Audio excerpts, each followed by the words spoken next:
want to welcome everybody to this special meeting of the Board of Supervisors for May 27, 2014.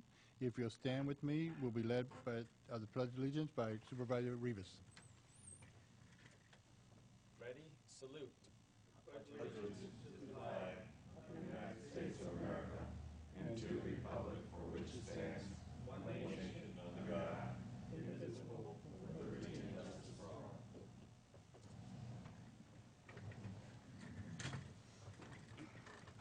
I have a motion for acknowledgement of certificate of posting.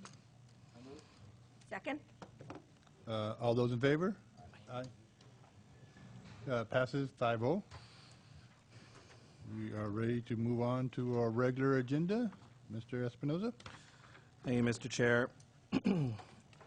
On May 21st, 2014, I received an email from our County Administrative Officers Association of California encouraging CAOs to attend a California statewide Communities Development Authority of Senior Executive Institute at the University of Virginia. There were 2 scholarships that they received, and they, again, as I mentioned, were encouraging CAOs to apply for this. Again, it is a prestigious college. It's written by Weldon Cooper Center of Public Service. That's the actual curriculum that they'll be presenting at the University of Virginia. And the reason why it's here and before your board today is that this particular item would require out-of-state travel. And due to our policies, there is a travel restriction, and we have to have prior approval by your board.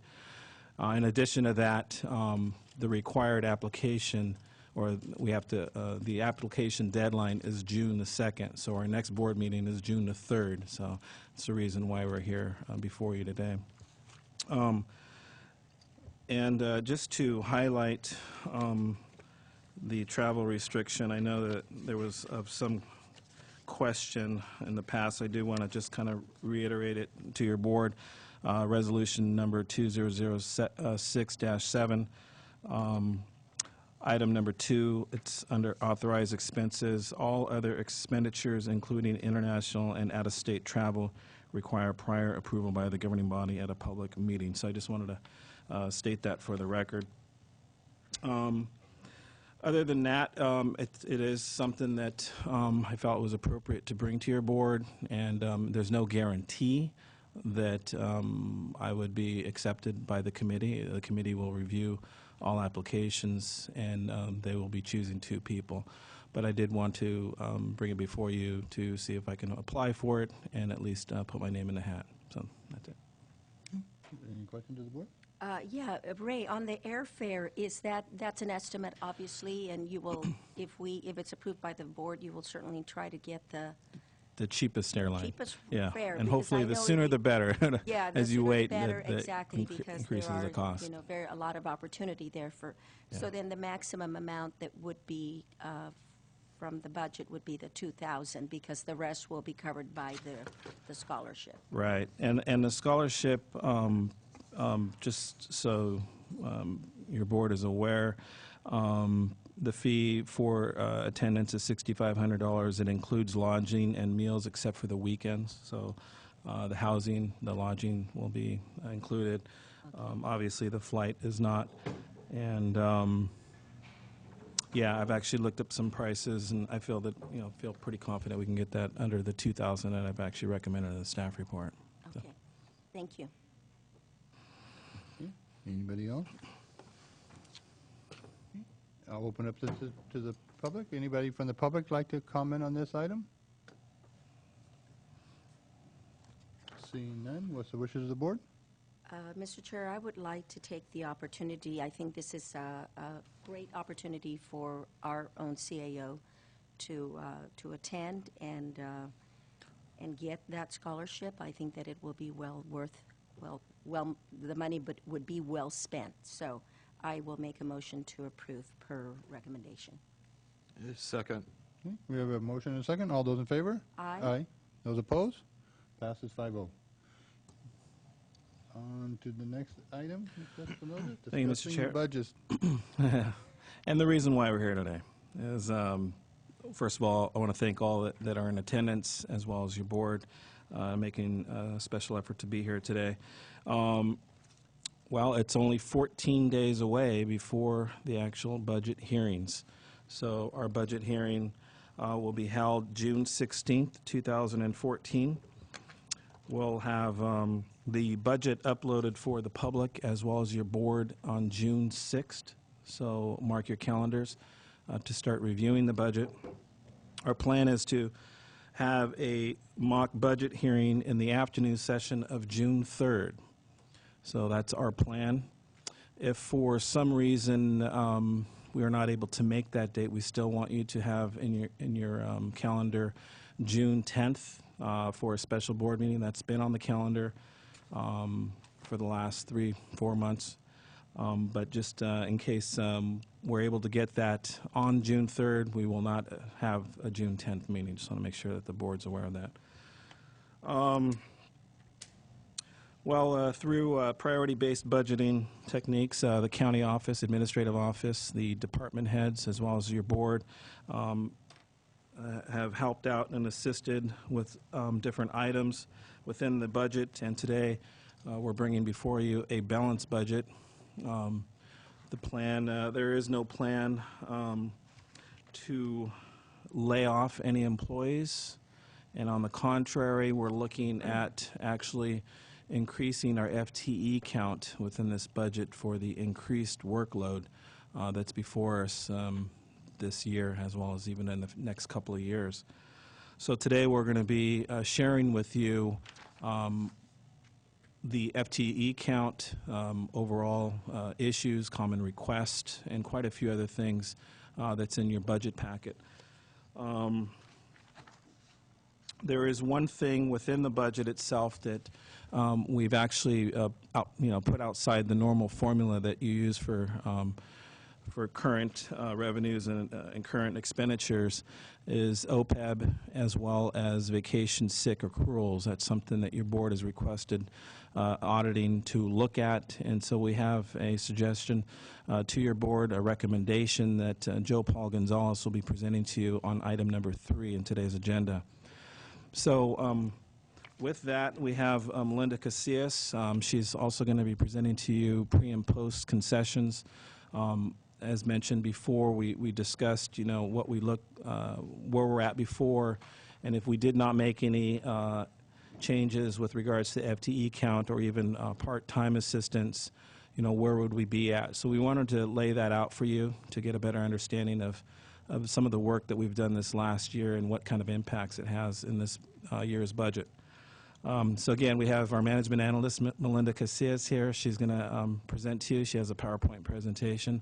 It's also in your budget packet. And Melinda? Good morning. We wanted to give you an overview of where we stand on the budget process right now. Some of the items that we're going to be discussing is, first of all, that we have a balanced budget. We will be bringing a balanced budget to your board on June 16th. Some common requests that we've heard from the departments through our meetings and the budget templates that we've received from them. Then some new items that are going to be in the budget this year that have to do with personnel and equipment, technology and infrastructure, and then some current concerns or some pending items that are still that we're still working through. So as I said, we will be bringing a balanced budget to you on June 16th.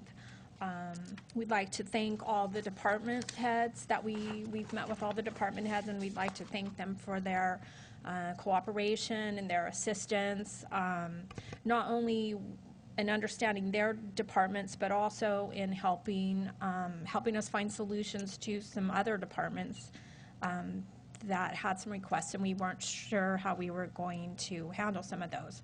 And then we've also asked them to share some resources. So then we wanted to, let's see, I'm sorry, this is on page, let me look at this. This is on page, it's not showing up. The slide, we're starting with slide number 8 in the budget presentation, and I believe that's on page 11 of your packet. So as I said, we met with all the department heads to go through their requests for their budget needs.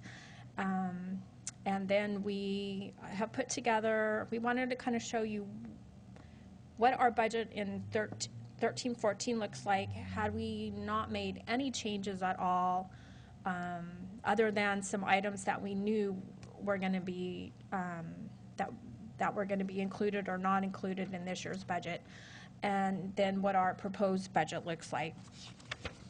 So if you look at page, I believe it's page 11 in your packet. I've lost some of the page numbers here. Let me get to that page. This is a little clearer.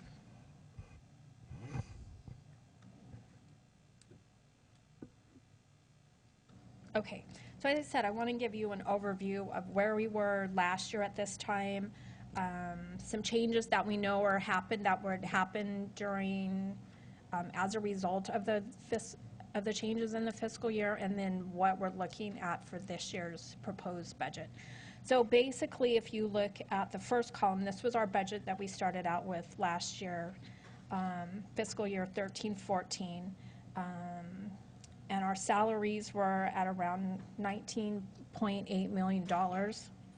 And we had services and supplies and fixed assets and contributions that we provide to other outside funding outside agencies, what our debt service looked like, and our cost plan and contingency revenues and some funding sources. So our total budget was around $33 million. Then during the year, there were some changes. We settled some concessions with quite a couple of bargaining units. And if we took that,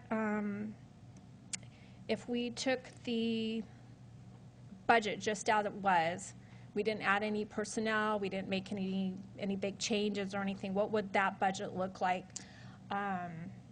Kind of a starting point, what would that budget look like with all those changes? And basically our payroll would be at about $20.4 million. We know there's going to be some step increases. We know that PERS on the employer rate, that increased about 1.5%. We estimate a slight increase in services and supplies. It looks like it's down because there were some things that we know we weren't going to need to provide funding for this year. So basically our total budget at that point, assuming $1 million rollover, would be about $32 million. So our budget would be down just a little bit from last year. That was our starting point.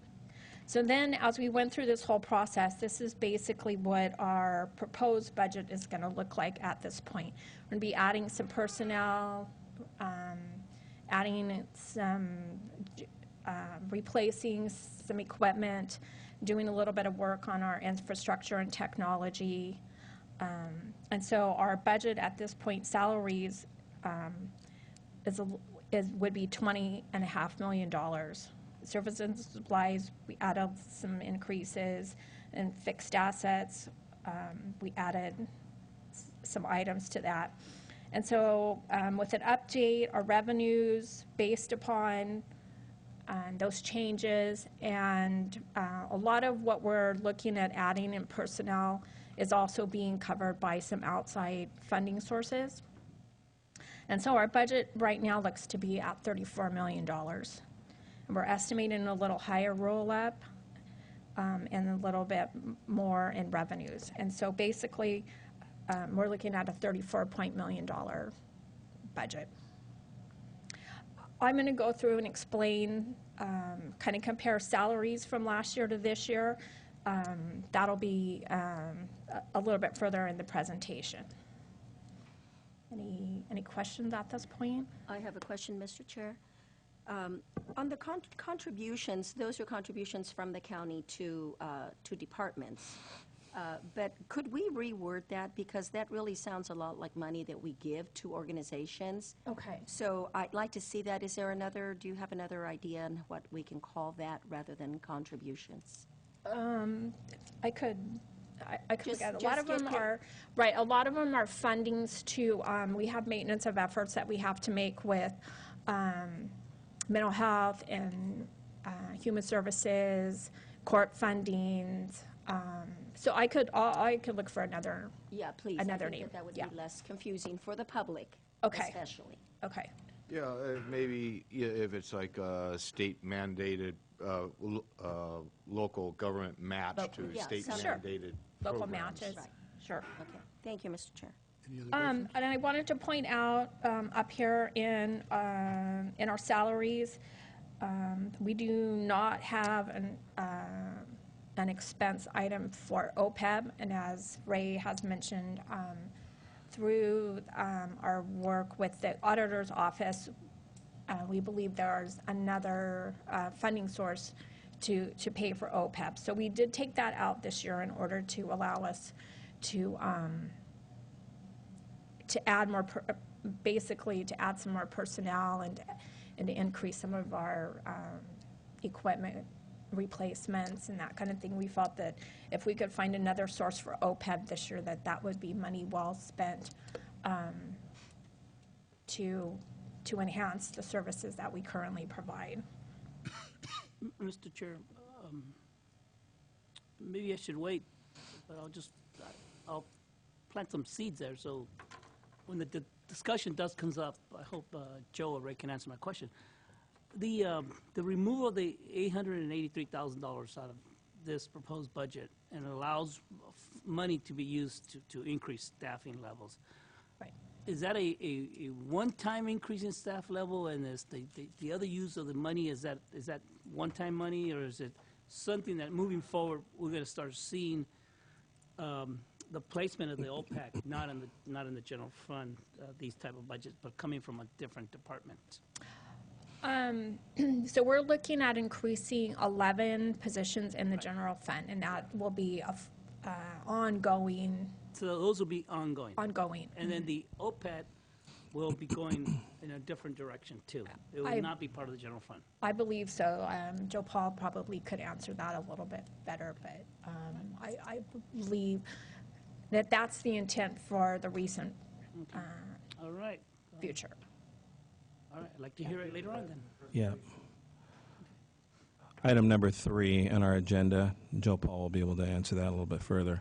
One thing to add to answer your question a little further, Supervisor De La Cruz, is there's a need for employees right now in some critical offices. The assessor's office is a perfect example, where their current staffing levels does not allow them to receive a higher roll-up figure or percentage. So at this point, we have about 6% is what our projections or our budget is represented by. And actually, we could probably be pulling a little bit more than that, but we just don't have the staffing to be able to pull that figure. So that's the conundrum we're sort of in, where we have to increase personnel to actually receive a higher revenue within the county. So at that point, the answer would be yes, we're going to increase personnel, but as they work, they're going to also be increasing the revenue that we're going to be receiving for the county. And then the 150,000 salary savings, is that part of the concessions value? I'm sorry, I The couldn't. $150,000 salary savings, because in the second item, it says status quo with concessions, 1415, it has a negative $150,000. In the proposed, it doesn't have anything, so why is there a difference? Okay, so when I started putting together the budget, there were a few vacant positions that basically we felt we were going to be able to provide those services in a different way, and so basically we would not be funding those positions this year. So I knew of a couple of positions that it appeared that we would definitely not be funding. You mean funding through the general fund and funding through some other departments, right? Right, for those positions, we wouldn't be providing funding for this year.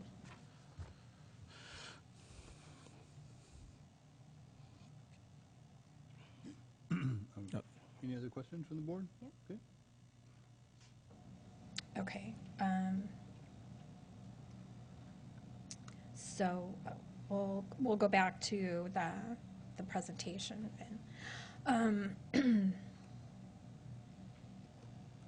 So some common requests that we saw during the budget process is definitely a need for more personnel, especially in the clerical area. A lot of departments requested extra help or temporary help, additional personnel that would help with billings and processing claims, paperwork, filing, answering phones. There was definitely an increase in workloads, and we saw a lot of requests for classifications and promotions where there's in the past, before the hiring freeze and the step freeze, there was a practice of using the employee flexibly staffed programs. Then we saw a lot of requests for technology, computer upgrades, replacements, a lot of requests for replacing vehicles that were getting older and they were spending a lot of money repairing them versus purchasing a new vehicle. And then there were some infrastructure needs, especially in the area of just the building themselves. So on personnel, like I said, we're looking at funding approximately 11.5 new positions in the general fund. For almost 5 of those are revenue offset, or we believe that the work that will be done will be increasing property taxes, approximately 2 of those positions. And also some limited term positions that we feel by putting those in place will again be generating revenue in the future to the county.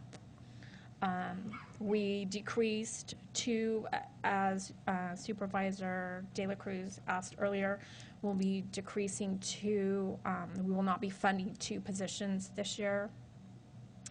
And so that will be approximately 11.5 positions to the general fund. There was a lot of requests for temporary help, and so we identified some departments that we felt could use some temporary help, extra help positions, temporary help, and those are in the ag departments, the planning and public works departments, the sheriff's administration, IT. So we'll be providing some funding for that. And then the assessor, there is a program through the governor's bill this year that provides funding to, I believe, 9, I think they're rural counties. He can apply for this program. It requires a match by the county, and it essentially adds personnel and funding to the assessor's office to help with the property taxes, which obviously would bring in revenue to the county. So if he's approved for that program, then we'll be coming back to the board our match would be 2 limited term positions for his department. Supervisor Portello? Yeah, maybe next time we see this, if we could have a breakdown of the new positions, what department they're going to or what they're doing. Okay, I think I could actually, do you want to, I think I have some of those. Would you like to look at them? Yeah, like the first one there, the new, oh, okay, you do have it. So the 8.2 is part of the description as we go down? Or is that different 8.2? people? On authorized positions, 8.2 new FTEs. 4.7 is offset. By revenue. Right. Those, 4 of those are in the probation department. They have funding through AB 109 and another funding source. The probation department's here. Okay. And so they're adding 4 positions to the probation department through that funding.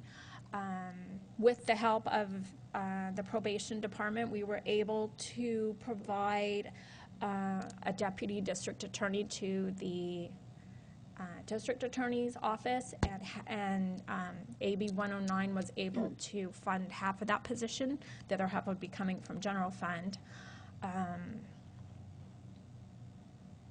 We are adding 1.5 positions on top of the request if the assessor is able to receive the funding through that state program. On top of that, we're adding an additional 1.8 positions to his department. We have a couple of increases. There are a couple of people at 0.8 positions that we're going to increase to a full position. One of them is in the county council's office, where they have an attorney that works specifically for the Human Services Department, and they've requested that we increase that to a full position, and they provide the funding for that. Then we have some half-time positions. A half-time position in, let's see, I think it's OES. Oh no, I believe that's going to be a full position at this point. That also, some of these positions help different departments. They help with the sheriff's department, and they help the county administrative office. So there's some kind of sharing of those positions.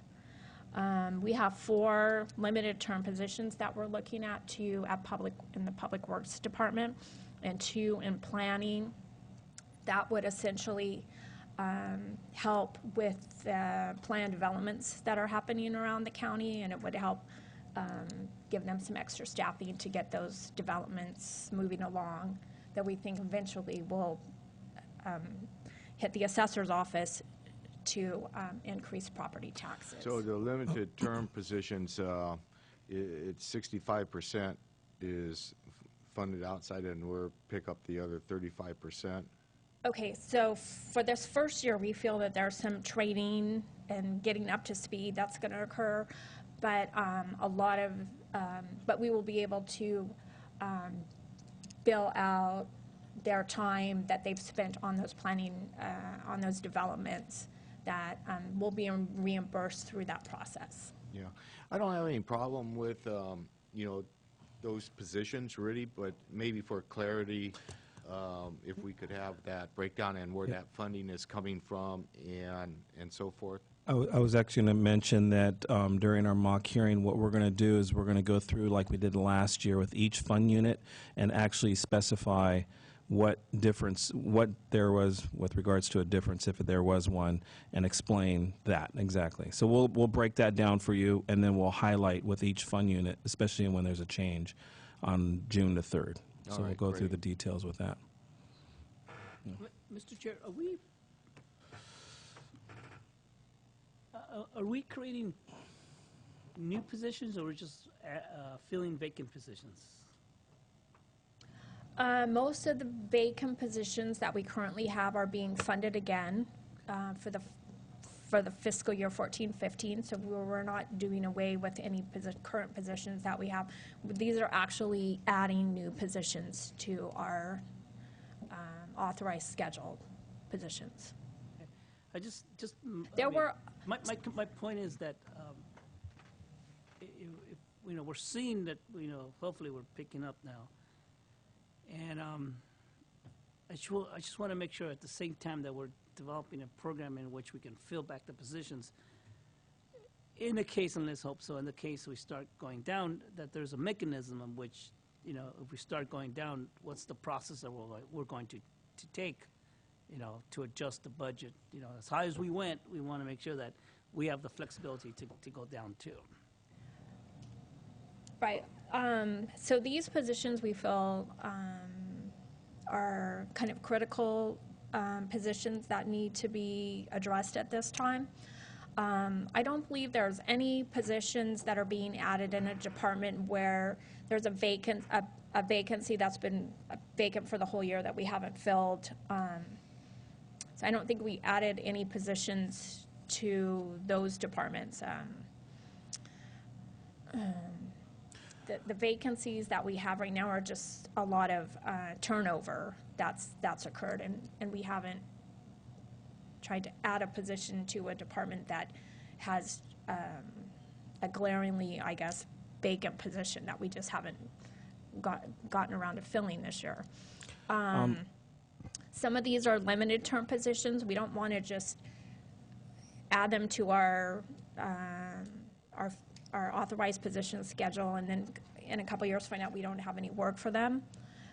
We don't know at this point, and so we'd like to fill them basically with a start date and an end date and take a look at them throughout the year to make sure that the positions were justified.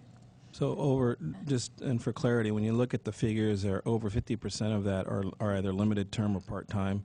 So in essence, what we've been working with HR on is looking at a year or 2 year stint and then basically tying in a contract. If there's an issue with funding, as Supervisor Dela Cruz mentioned, what happens if there's a economic downturn or something happens, we're only tied in for a limited time on that. So we have 4 LTPs under authorized positions, you have 4 temporary help, and then you have 2 LTPs within the assessors program. So that's 10 out of, I think, about 16, 17 employees there. It's under 20, so it's over 50%. So just we were looking at a mechanism to help us, get through this critical time that we're in right now. And if there is an economic downturn, at least have the ability to, deal with it at that time through this program. So. For example, in meeting with the assessor regarding those 2 positions, if he's approved for that program, there was an understanding that I believe that program is only in place for 2 to 3 years at this point, and so that would be, the funding would only be available for a couple of years, and then those positions, if the funding wasn't available and we didn't have the property tax to support it, those positions would then be eliminated. Supervisor Barros? Thank you, Mr. Chair. I know that this is not here for consideration, and that would be for the hours of operation, but I know that we closed a lot of the offices or, had shorter days or even closed days, and my hope is that we can provide better service and that we consider longer hours in the future to go along with the added personnel. So, but I know that'll come at a later time. Yeah, and that's something that we're looking at. That's as well as with the Tyler performance evaluation or just evaluation, countywide evaluation. That's one of the things we're looking at is office hours and support. So, again, this is kind of tying hand in hand. There's a lot of pieces to that to open up more hours for our operation, but it's our ultimate goal as well. Okay. Thank you. Okay. Go ahead. We had a lot of requests for equipment. Basically, the replacement of equipment. And so some of the items that we're looking at right now is the Sheriff's Department is requesting 4 patrol cars. That many would be coming from impact fees.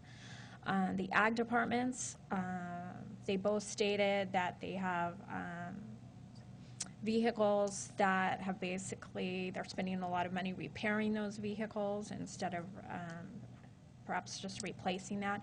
So we're looking at replacing one 4-wheel drive vehicle that would be coming through general fund money. Parks has a truck that that basically they're spending more money repairing, then perhaps it would be better to just replace that truck. And at this time, we're looking at paying that through general funds, although we do have a request in to to have that paid through parks impact fees.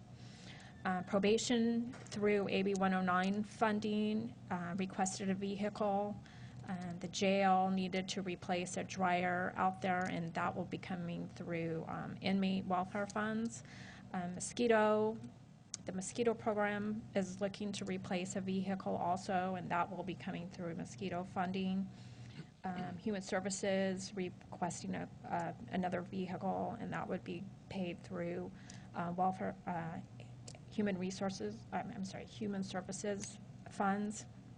And also Mental Health requested a vehicle that would be paid for through mental health funds. Melinda, before you go on, I thought we had issues with replacing vehicles and using impact fees for replacement of vehicles.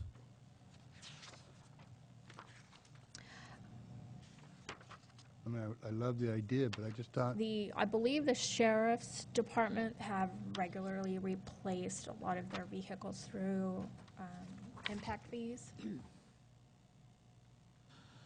And then they have not replaced vehicles in quite a few years. That's why they were asking. They were kind of building up their funding sources.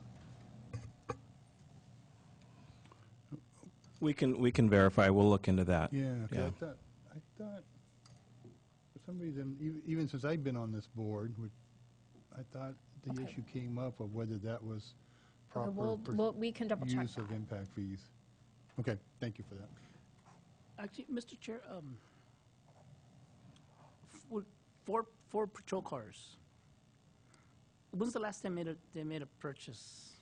I believe the sheriff's office could answer that a little bit better, but I believe they all have over 100,000 miles on them, and it's been a number of years since they've replaced them. Shoot, my Yukon has about 192,000 miles, and it runs smooth. When's the last time you guys changed your car, Sheriff? Chair, if you can come up to the mic, just so you can be recorded.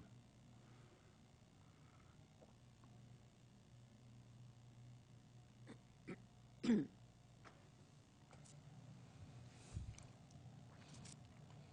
morning. Morning. To answer your question, to the best of my recollection, other than replacing vehicles that have been damaged in a collision, I have not purchased a vehicle since becoming the sheriff 3.5 years ago. How many cars have you replaced because of damage or other things? I don't have that number in my head. I apologize for that. Okay, thank you. Well, there is a vehicle that we did purchase on a grant. I want to make sure that you're aware of that. And that was, I believe, 2 budget cycles ago. Supervisor. Go ahead. Supervisor Barrett? Yeah, I just wanted to, when you replace a car, Sheriff, you're doing it because, not necessarily because it has over 100,000 miles. You're actually maintaining them and possibly spending more maintaining them than that isn't prudent, really. So your request is to replace cars that you know are Correct. needing a lot of work already. Correct. And doesn't matter how many miles. Correct. When we get a lot of miles piling up on them, we start having more catastrophic breakdowns, and we stop arriving on time to our destinations when we need to get there. Most of our cars now are running to about 140,000. We've been able to get about 140,000 out of some of our cars without catastrophic breakdown. Depending on the make and model, one of our other vehicles that is popular in our fleet only goes about 85,000 miles without needing a transmission. We get about 120 out of the motors. And so there's many other things, but the public counts on us arriving when they call, and I've personally been towed in 3 times. Supervisor Patella? Yeah, I think we had this conversation with your predecessor. The rotation was a lot sooner than 140,000. Off the top of my head, it was like 75 or 80. It was less than 100,000, and you know, a big factor is safety.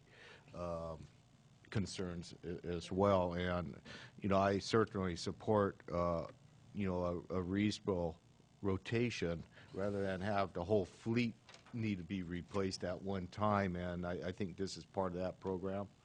Prior to my arrival,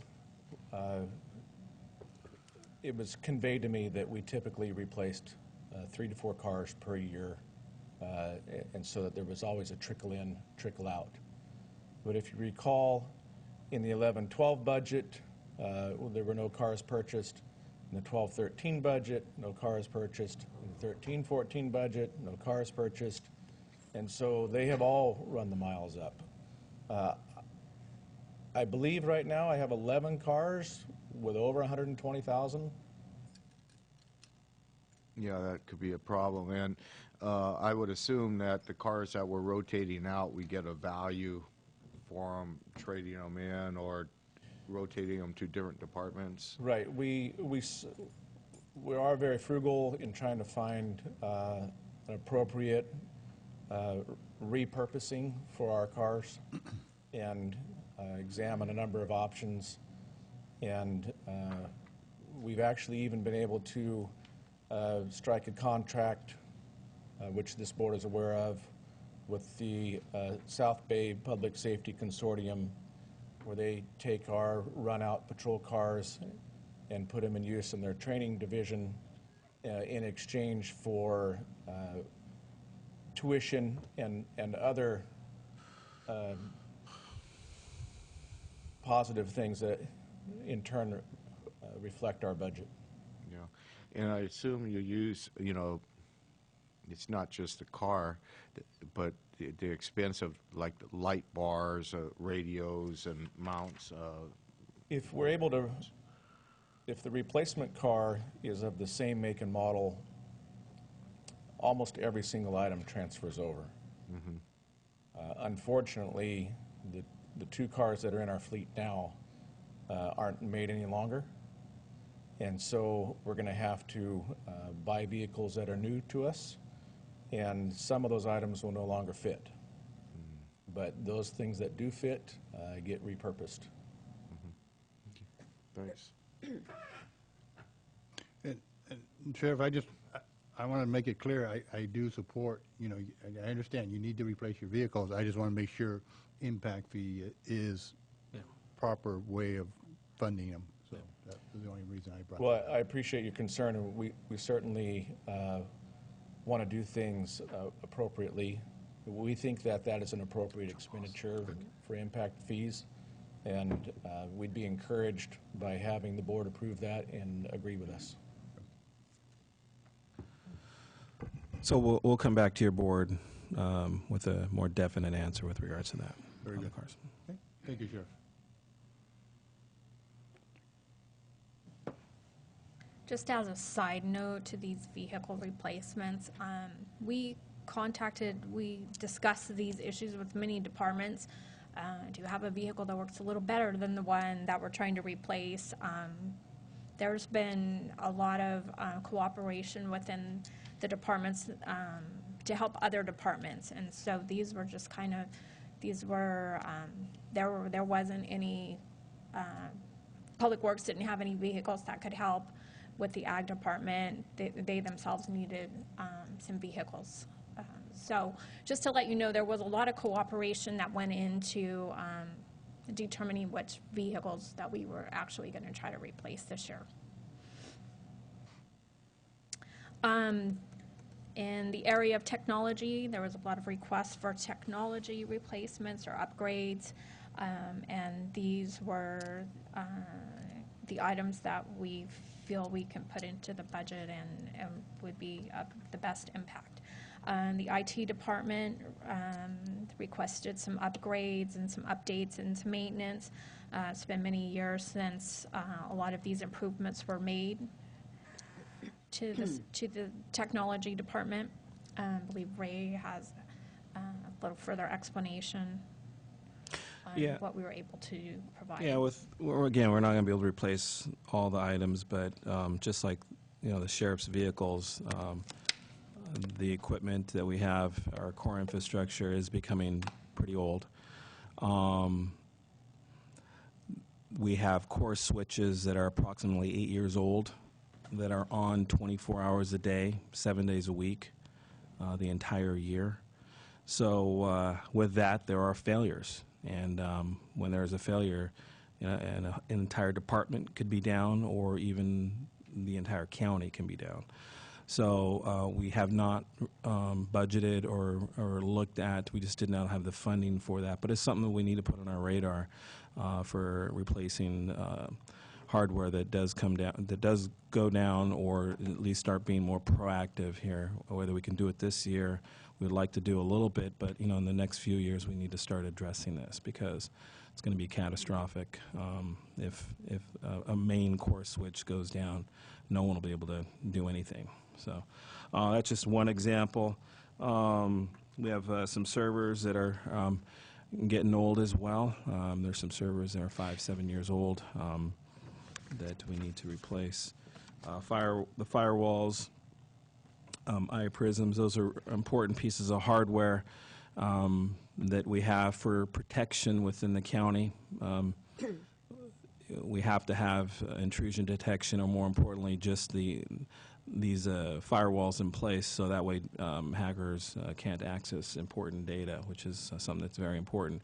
We have to keep them up to date as well, and that's something that we need to address, as well as iPrism is there for protection within the county itself for browsing of the web, and keeping that up to date as well is very important. So that's just a couple of points there that I wanted to highlight for the technology side. GIS, I'm sorry, is there a question? GIS requested some web software to their current system. The DA is in need of a case management system, and that was the funds were to be provided through AB 109. Board of Supervisors slated for some upgrades, soundproofing, and some of this audiovisual updates. Human Services is requesting some computer stations, and Child Support was requesting some funds for fiber broadband connections in the county. Mr. Chair, I have a question. Since the GIS is supported by a lot of agencies, would we look for any kind of partnering with a cost of additional software or hardware? We actually do that already. We already partner with different agencies, water companies, the city of Hollister, as well as the other departments that are non-county general fund. So there is a good committee right now, and we do actually, they actually do partake in assisting and subsidizing this particular program. So this would be only our share after they cover some? Yeah. Okay, thank you. Mr. Chair, Ray, on the ERP implementations, the CAP funding, is that after July 1st going live, you still have to do other models? They have to be online?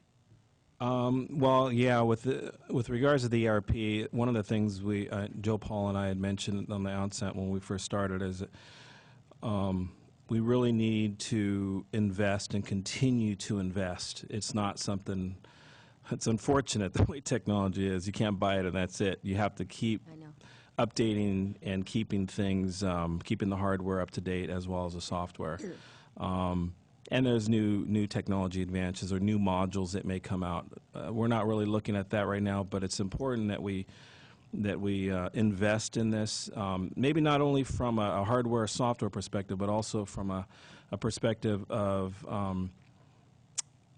being able to tie databases together, pushing and pulling, and making a more streamlined operations for county staff. Those are the things. So customize programming, for instance, those are the things that we have not invested in at all with our county. So those are the things that we would really like to keep that in mind with the board as well as county staff, that we need to keep investing within this. So it's going to be really an ongoing, not just this next year. It's probably going to be year after year. And that's something that we haven't done with BITech. We really haven't invested. We spent a lot of money on BITech, but we really haven't invested in making it work right for us. So what you're saying is that either we cut it now and not continue to invest moving forward. Well, but then that's the conundrum that we're in right now. We're having to, Melinda and I, we work this weekend, so you have to do a lot more manually to get the job done. Having a streamlined ERP or having an ERP system that you can plug in if we need to print out or calculate the CAFR, for the most part, the design of that right now is where we can press a button and it spits out the CAFR and probably getting it done within a week once you do the narratives.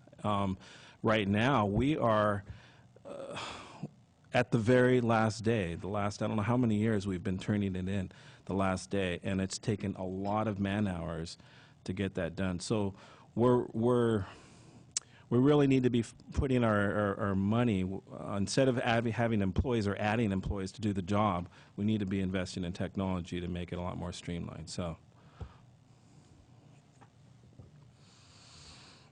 Other questions? Okay, and then in the area of infrastructures, the Sheriff's Department needs an emergency generator to be installed, and so we're looking at some other funding options, not to be paid through the general fund. And then there's some general maintenance items that we need to address, and there should be some funding available through some rebates in Trindle that we can address those maintenance issues. So I labeled this ongoing concerns. Perhaps I should have labeled it a little differently. They're not necessarily just concerns, but there's some pending items in this also. Court security, we received word last week that in the governor's revised budget in May, there's possibly some court security funding to be made available to San Benito County through the trailer bill. And so once we know for sure if we'll be receiving some of that money, we'll be incorporating that into the budget. The abandoned vehicles program has a ballot measure, and so based upon the outcome of that ballot measure, we may or may not have to come back to your board to adjust that program. At this moment, we don't know for sure. Optimity is still in the review process, so depending on whether there's some issues that we need to address based upon the results of that review, we may come back to the board to discuss those. There's personnel levels that keep that we need to keep addressing. We're at an all-time low for staffing in the county, and so we need to still be aware of that. We need to still be looking for ways to enhance our revenue, and there are still equipment and infrastructures needs that have not been met. One thing I'd like to add before we go on to the next slide is the courthouse security trailer bill. One of the requests from CSAC, from our legislative analyst, was that your board reach out to both Assemblyman Alejo and Senator Canella for support of the new courthouse bill or on the trailer bill. So it's very important that we reach out to them and request them to move that through, because that'll help us out. And one other thing I wanted to mention with regards to that, I know we talked about that at I think a last board meeting, was once there is a calculation that is made, when we actually define whatever that number is, if this trailer bill passes, we will have to explain the need of employees and equate that to dollars and cents. At that point, they will lock that dollar and cents in, and we won't have to go back again. So that $1 million, whatever that figure is, will be locked into it. They'll have to reevaluate other counties as they come on board or online with new courthouse security, and they may have to add more dollars and cents to that. So I just wanted to make sure that was a concern that I think Supervisor Patello had. So that's a good thing for us. So. I guess, Mr. Chair, maybe I know that this is going to become hot down the road, and just let me touch it a little bit. The funding allocation would be based on what the sheriff submits, or what the board of supervisors submits as their needs from a budget perspective, not from a security perspective. Well, by me, I don't know if you've had a chance to read it, but when you actually read the language in the trailer bill, it defines what those needs are from a security perspective. And then at that point, we have to justify the lack of funding that we have currently from them and say this is what we need to have. We need to have 2 more deputies, one to handle the scanner, one to handle the actual main video, and technology office that they have that oversees all of the, the technology within the courthouse itself. So those are things that we don't have, or we did not have before, that we have now with the new one. So I think we just need to clearly define that, and then we need to submit that to the DOF. Then they make that decision. Department of Finance will then approve it, then it has to go back again. And then at that point, then, if they say yea or nay on that, then they'll go ahead and reanalyze or look at the figures, and at that point, that's the figure that we're going to be tied into. Period. That's it from there on out. Hopefully that answers your question. Yeah, take notes, do some research. Yeah, Mr. Chairman, if I comment a little bit further, I took the opportunity to talk to RCRC about the same bill, and there's still a level of uncertainty as far as the adequacy of it, and it's not a permanent fix either. It'll probably take care of this year and set a formula in place for maybe the following year, but we still, as other courthouses come online, the state may just think that $1 million is going to take care of the problem, and we still have to, like Mr. Espinosa mentioned, talk to Assemblyman Leo, push this bill along, and continue to work for, a state solution for permanently providing the security. And I don't, touching on Supervisor Dela Cruz's question, I don't think it's either this board or the sheriff that is driving this boat as far as the security. I think it's the judges and the courts that are requiring the level of security that is required across the street. And we're just having to figure out how to pay for it. Anyway. If there's no other questions, if you want to continue. Okay, so as part of the this presentation, I wanted to give you an idea of comparing payroll. We did a lot of work this year in working with the unions, and so I wanted to kind of give you a comparison of where last year's payroll, what last year's payroll looked like, what this year's payroll would look like were we not adding any positions, and then also what it's looking like with the added positions. So I started, let's see, let's go, this one's a little bit clearer here.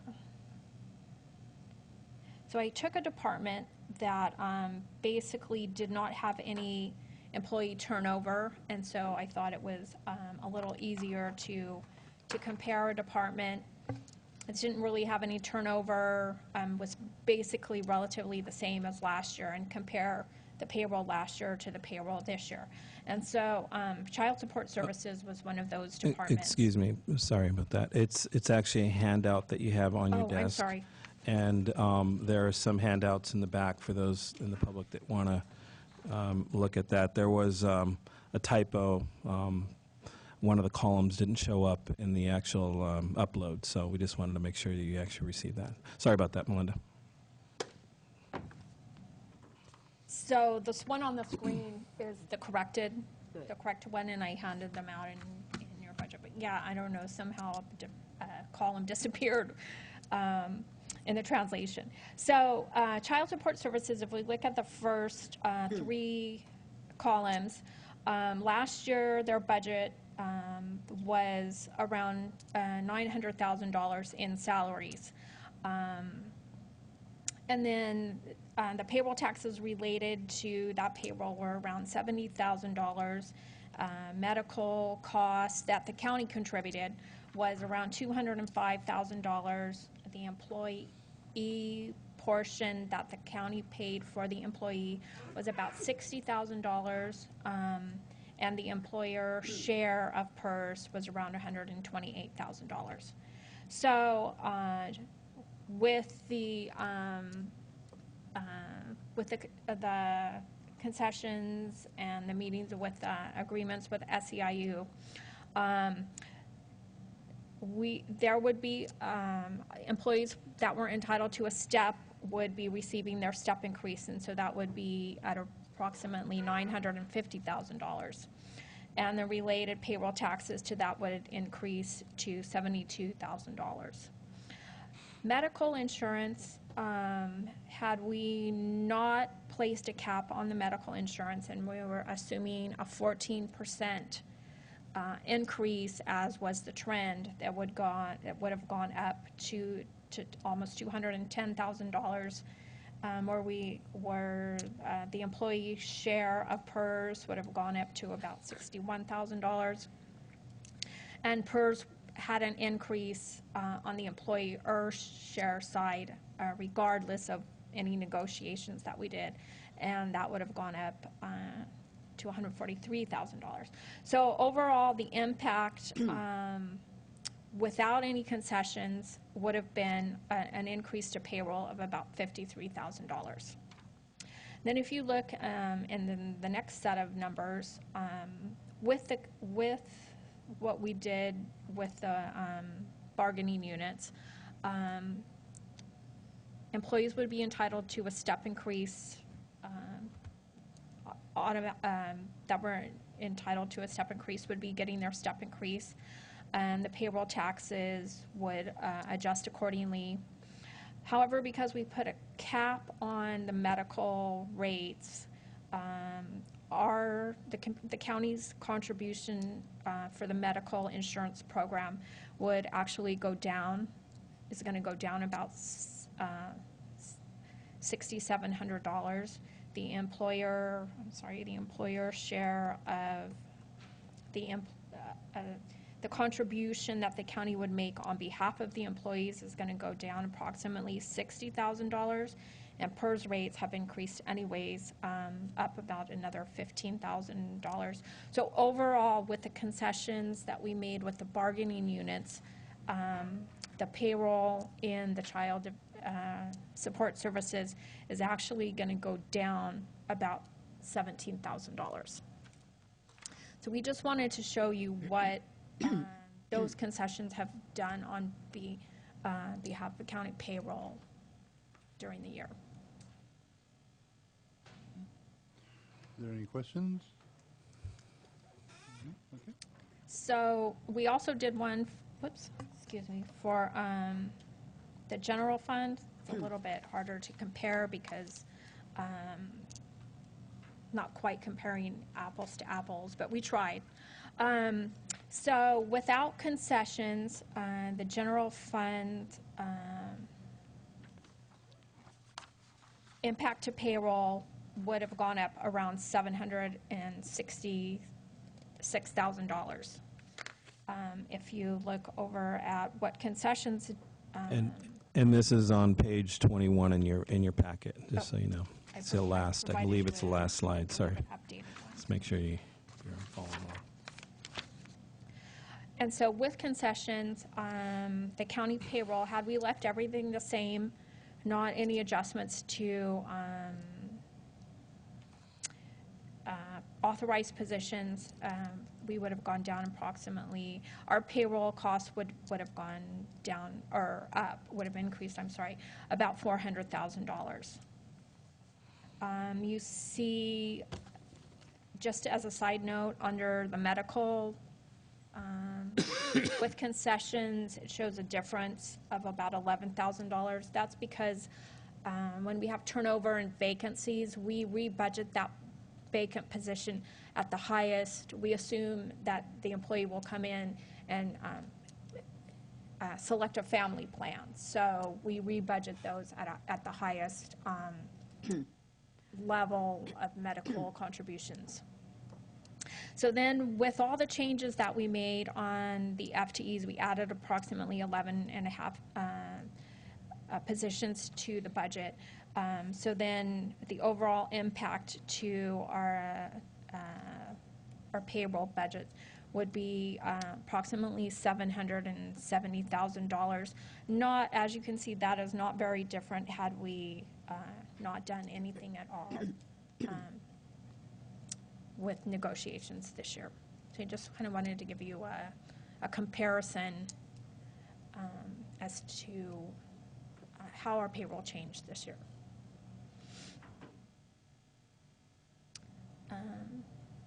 Any questions?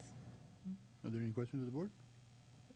And so basically, that's an overview of the county budget at this time, and what we will be bringing back to your board on June 16th. We have some final touches to make to the budget, but that's essentially what our budget's going to be.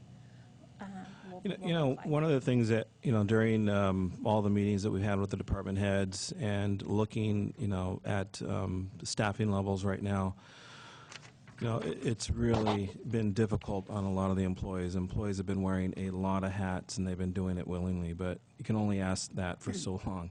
And it's, we really think that it's appropriate to add some personnel, especially in key areas that will be able to help generate revenue for the county. So that's one of the suggestions and recommendations and why we brought this to your board, because we really think that it's important for the county. Again, we have Tyler where they're doing analysis as well, and they'll be coming back to us with, I'm sure, some other suggestions that we'll probably be talking to you a little bit more about in the future. But I think overall, it's good. Again, it's tight. There are still some departments that, are status quo, and it's unfortunate we can't add staffing everywhere, but it's, it looks like things are going in the right direction. So that's all I wanted to say. I wanted to thank staff and thank Melinda as well. She's put a lot of hours into this. It's been good, and I appreciate that.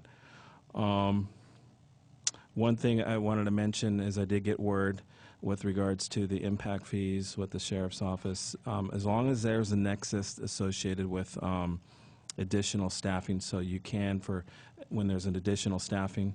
So with the new courthouse across the way and the addition of staffing, that does give us a nexus to be able to purchase vehicles using impact fees. So, but we'll still do a little more homework on that and make sure that you guys are aware of that on June 3rd in the afternoon. We'll probably highlight that again for you. Just wanted to make sure that you...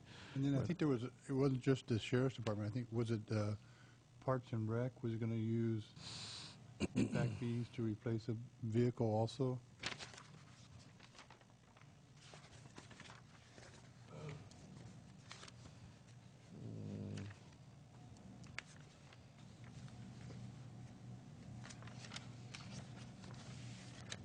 But Combination it was of both. yeah, it was general fund / impact fees. So I just make sure that we're doing Well, both and of we'll those look- yeah. properly. Yeah. Yeah, thank you. With that, I will open it up to the public. Are there any questions or comments from the public on this item?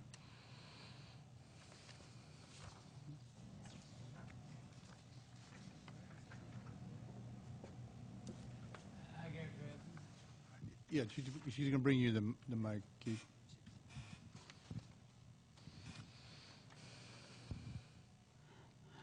Good morning, Captain, and the county board.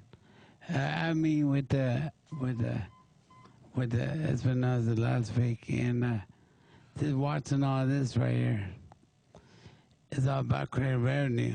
I was trying to clarify things. I would talk to Jay Brown over there, the secretary over there, to clarify things with you about the lot of the counties got a lot of money taken away from the counties, right? So a lot of counties are getting reimbursed. I don't really mention that, but me has been talking about that part. And all the surplus, for example, the 100,000 miles of vehicles, right? And then, you know, upgrades like they need the cage in the back of their cars. Things you know, you want to buy new ones on that. On the vehicles part, I told as much as part of my platform is there's active and non-active officers. There's ways to create revenue to buy the vehicles, and like with the West last year, one of them, you can you with the same way you word it with the language, right? What revenue you make, you can fill in the gaps areas like work. And I was watching her, what she's saying about workers. Well, the point is, right, with the workers you hire, you won't qualify workers. For example, we talk about computers, right? About software, hardware. Within 4 years I live here, I had 2 computers, laptop and desktop. I had 3,000 mega strong hard drive, just in case anything that goes out, it keeps the data. And like I explained to Ron, Tom over here, the data in the cities and the county is off.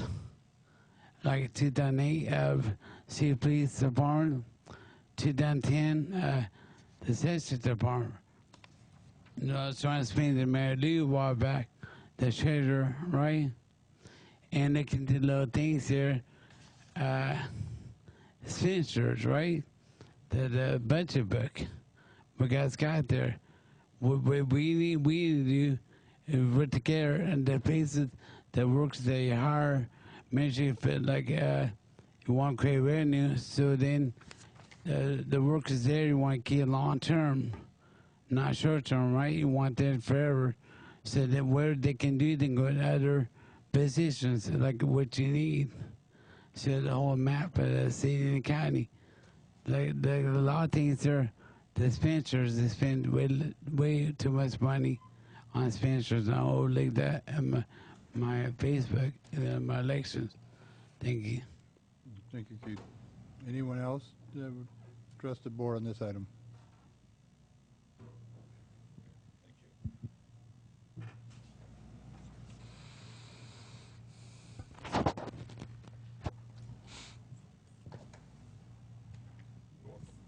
Marty Richmond from, oops, is that working? Yeah, Marty Richmond from Hollister. I'd like to make some comments on just the presentation. I really would like to see a better analysis on the cost structures of employment. I understand we are bare bones. I don't have any argument with that. You need more people. I don't have any argument with that. But I think to manage it properly, you need a good analysis of the cost structure. And I'm not satisfied with the analysis as it's being done, because we're not breaking up the items we have control over versus the items we don't have control over. So much of your cost structure for your personnel, you have no control over. For instance, CalPERS. You have a CalPERS system you signed on for. You have a contracted rate. CalPERS comes down in October or whatever month it is. They send you a letter, and they say, guess what? We're bumping your cost up X amount of percent. You only have a limited amount of control over what your OPEB obligations are, because the returns on your investments, nobody knows what those are going to be in advance. You only knows what those are after the year is over, and then you're left with a thing. So rather than having these figures, which turn out to be in some cases just a reduction in the rate of advance, not a reduction in the actual cost. I would like to see those broken up separately on the ones we can control and say, well, here's the ones we can control, and here's how that cost went out, and here are the ones we have no control over, and they're basically given to us as a mandate because we're already contracted up for it, whatever it is. OPEB would fall under that.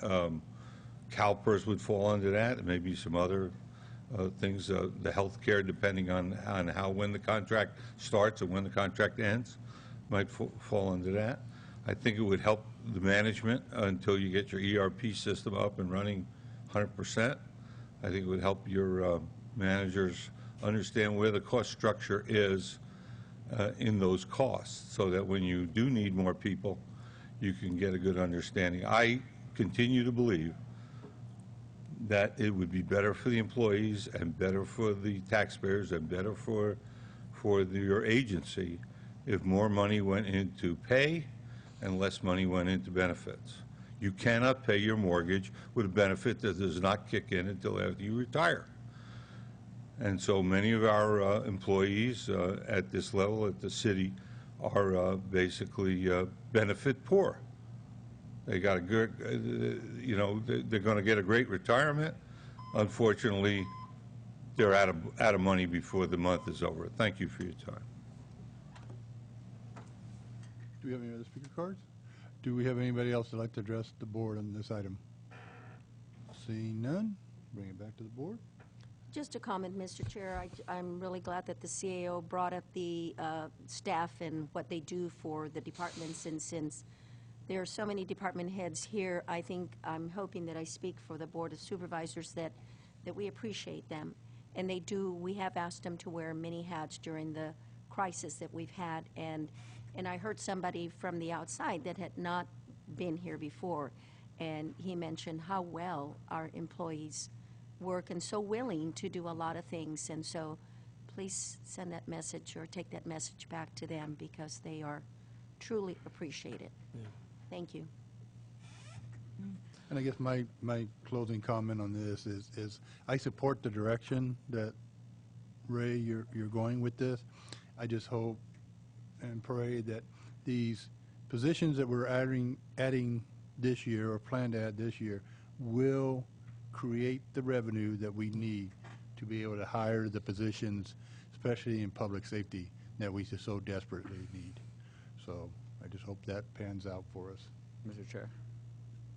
Supervisor Rivas? Yeah, I think I agree with all the comments. I'm a little wary, obviously, of and not as optimistic when you start to talk about the increase in our personnel, because obviously our budget, our situation here, it's a challenge that is a cyclical one, and it is a structural one. So, if trends are anything, we're going to be here in 3 to 4 years probably laying off more people, and so that's why I think it's extremely important that we do have an organization that's looking at our effectiveness and efficiencies, because when we add employees in the future, or hopefully, when we look at this budget year, we are going to try to maximize our effectiveness and efficiency from an organizational standpoint to get the most out of our organization and the most of our employees, because we can't keep doing the same old thing, because we're going to be here, in 2 more budget cycles, and unfortunately we're going to be back at square one, laying more people off, and hopefully that's not going to be the case, and we're, doing all we can from a San Bernardino County a perspective to change that. So, but I certainly agree with my colleagues. I, appreciate all staff, our department heads, and all the work that they do. Certainly. So hopefully things will start to be on the up here in San Bernardino County. Thank you.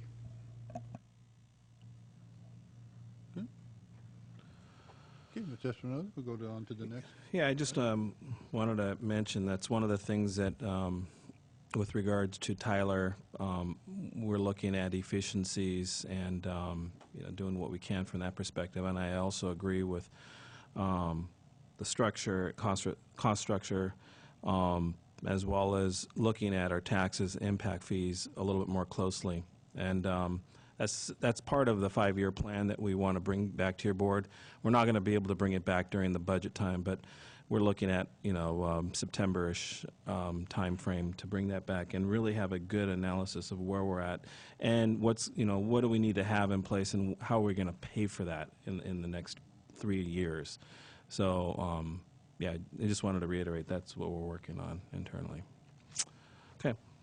With that being said, we're on item number 3 in our agenda. This particular item is going to be presented to you by Joe Paul Gonzalez. He is our auditor. He's wearing his auditor hat today. And you'll be receiving a PowerPoint presentation with regards to the TIER plan. And this is one of the things that we talked a little bit about OPEB and our vacation, sick accruals. And he's going to highlight where we're at with TIER and what our plans are to fill that gap. Joe Paul? Good morning, Chair, Board of Supervisors. I have a handout here in addition to the PowerPoint that's going to be presented for you. There are some of these handouts in the back, too, for those in the audience who wish to have one of those copies.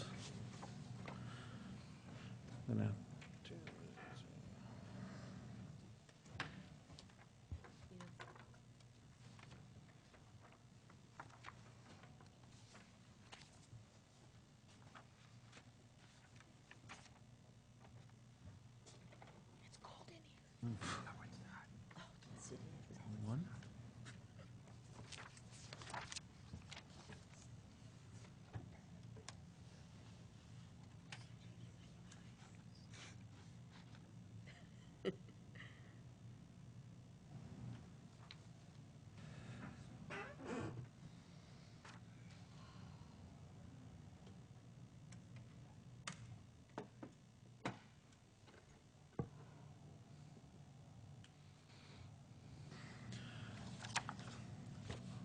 Okay. This is a PowerPoint that's been a long time in the making. The TIER plan is probably something that you've heard about, but not really, understood what was going on with the TIER plan. And hopefully, this presentation will answer many of those questions you may have had. So the TIER plan was an idea of one of the audit controllers from Contra Costa County, a man named Desmond Teeter, who proposed the alternate method of tax apportionment. This alternate method allowed counties to allocate secured utility, special assessments, and supplemental property taxes to property tax revenue receiving jurisdictions, such as the county, the cities, special districts, and school districts. And that they would receive 100% of what has been billed out instead of actual collections, as non-TIER plan counties do. They only issue what is received. So the legislature liked the idea. They passed legislation, and it's now governed in Revenue and Taxation Code.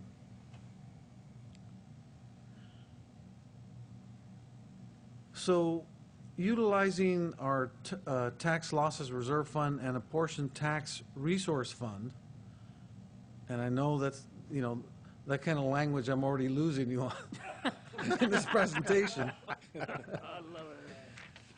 The county collects all future delinquent tax payments, penalties, and interest, and distributes them to the appropriate funds. So the benefits of the TIER are really threefold. The first is that the property tax estimation and allocation process is more simplified. And secondly, the jurisdictions have a more stable and reliable annual property tax revenues. And I think to this point, This was especially important because during the period of the Great Recession, if we had not been a Teeter County, they would have not been receiving 100% of their property tax amounts. They would have been receiving substantially less than 100%. So the schools were better off because of the Teeter.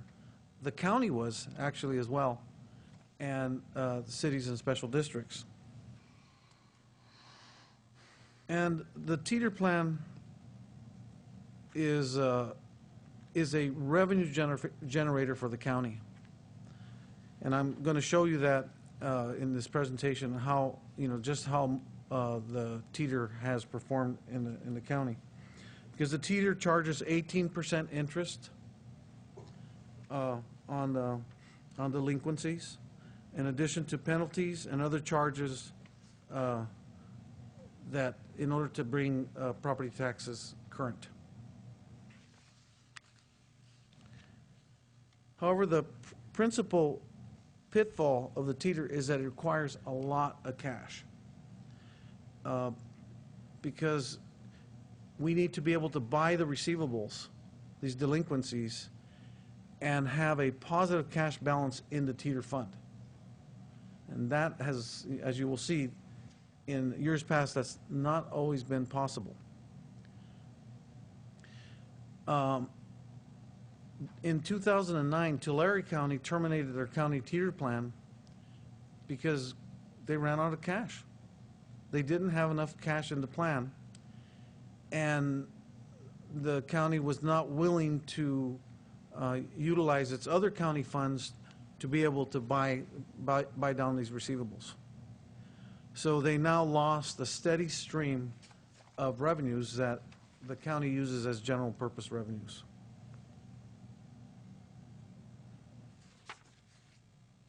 So the question is, how's the Teeter plan performed? In terms of Teeter plan secured property tax and special assessments buyouts, in terms of cash flow, and in terms of delinquency earnings. These points will be brought up in this presentation. So the first slide you see here is a slide that begins in 2008, 2009, where you see there in 2008, we actually had over $8 million in delinquency receivables. That means that we would have had to have $8 million in cash in that fund to be able to buy those receivables from the Teeter agencies. And that was in the beginning of the year. In addition to that, in 2008-9, there was an additional, $6.3 million of new delinquency receivables. So this was a especially tough time for the county. And as you know, this is kind of the, we're at that time we're really in the throes of the Great Recession. So as you can see there, one second, Joe Paul. Sure. But eventually, we get we collect on those receivables. that's right.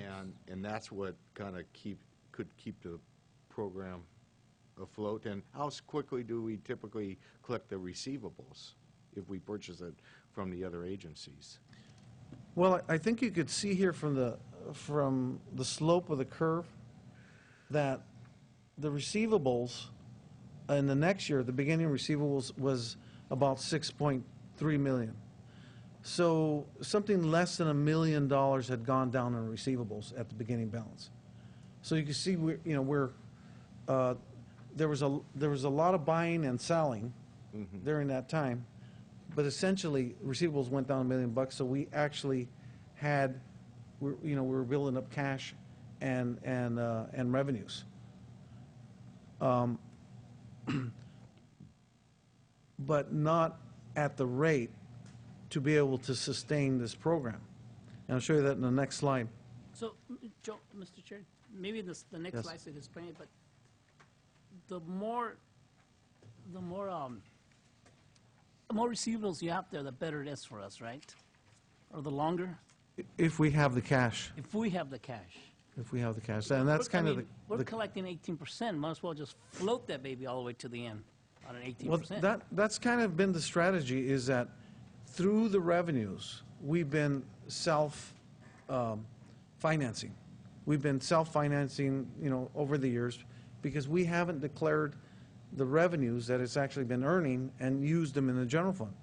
We have been using in the general fund, in years past, from 600,000 to 300,000 every year. It gets transferred from the teeter to the general fund. So what we're talking about here is in addition to that, in addition to those earnings, this is what this presentation is about. So in this slide here, I've introduced the new line, which is beginning cash balances. So 0809, we actually had a minus, over like $2.3 million in the cash balance in that fund. You probably know that this is not something that, this is not a position we want to be in. Had we done what many other counties do, which is whatever they get in revenue, they declare it, they use it in the general fund. Had we done that in the beginning of 0809, our cash would have been negative 8.3 or whatever. We could not sustain that. And the reason why we're able to sustain the negative 2.3 is because the county has other tax funds, and because the other tax funds, total cash is still positive. But it's a balancing act. And we could not have done that had we not been saving these, the earnings over the years in order to buy out those receivables. So And as I said, that's always been the strategy. I just want to get this correct, Joe, Mr. Chair. So we're basically borrowing cheap dollar to maximize our dollar, to ensure that we don't have a negative cash flow. Well, in this year, say in 2008-9, yes, because the teeter had to pay interest But because once it we had reach- negative cash. Once we reach that negative mark, I call it a Mendoza line, once we reach that number above, we don't have to borrow money because now this mechanism is actually generating money now. Well, yeah, that's kind of, that's right. That's kind of the strategy for administering the teeter, is that it's kind of self-sustaining, self-financing. In the next year, 09-10, we're still negative, about 800,000. Excuse me, let me grab this sheet here.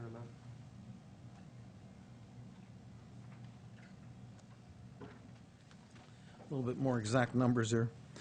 But in 10-11, we actually see a positive over $2 million cash balance. But at the same time, our receivables have gone down over $2 million.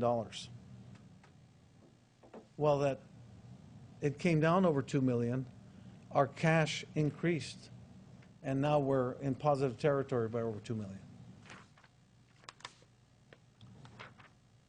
So we had not been, declaring, revenues, and you could see where this cash balance is building up.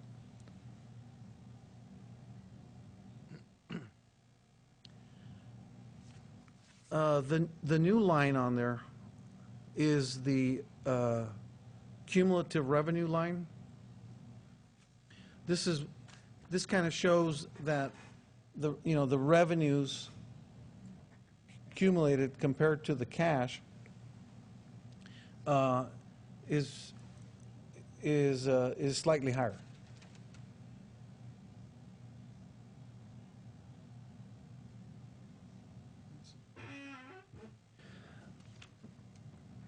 This graph is kind of the an annual revenue. It's not cumulative. It's annually. So here in 0809 there was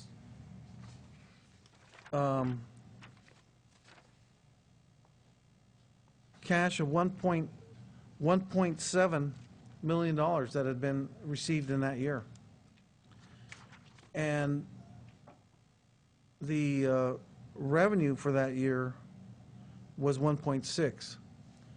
So we're actually getting, we were actually getting in more cash in than revenue in that year. And here at 11/12, it bottoms out. That was that balance in 11/12 is about $800,000 in revenue.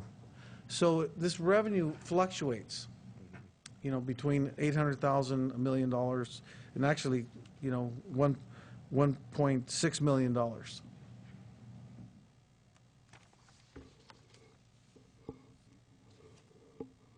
So those are all those lines, together.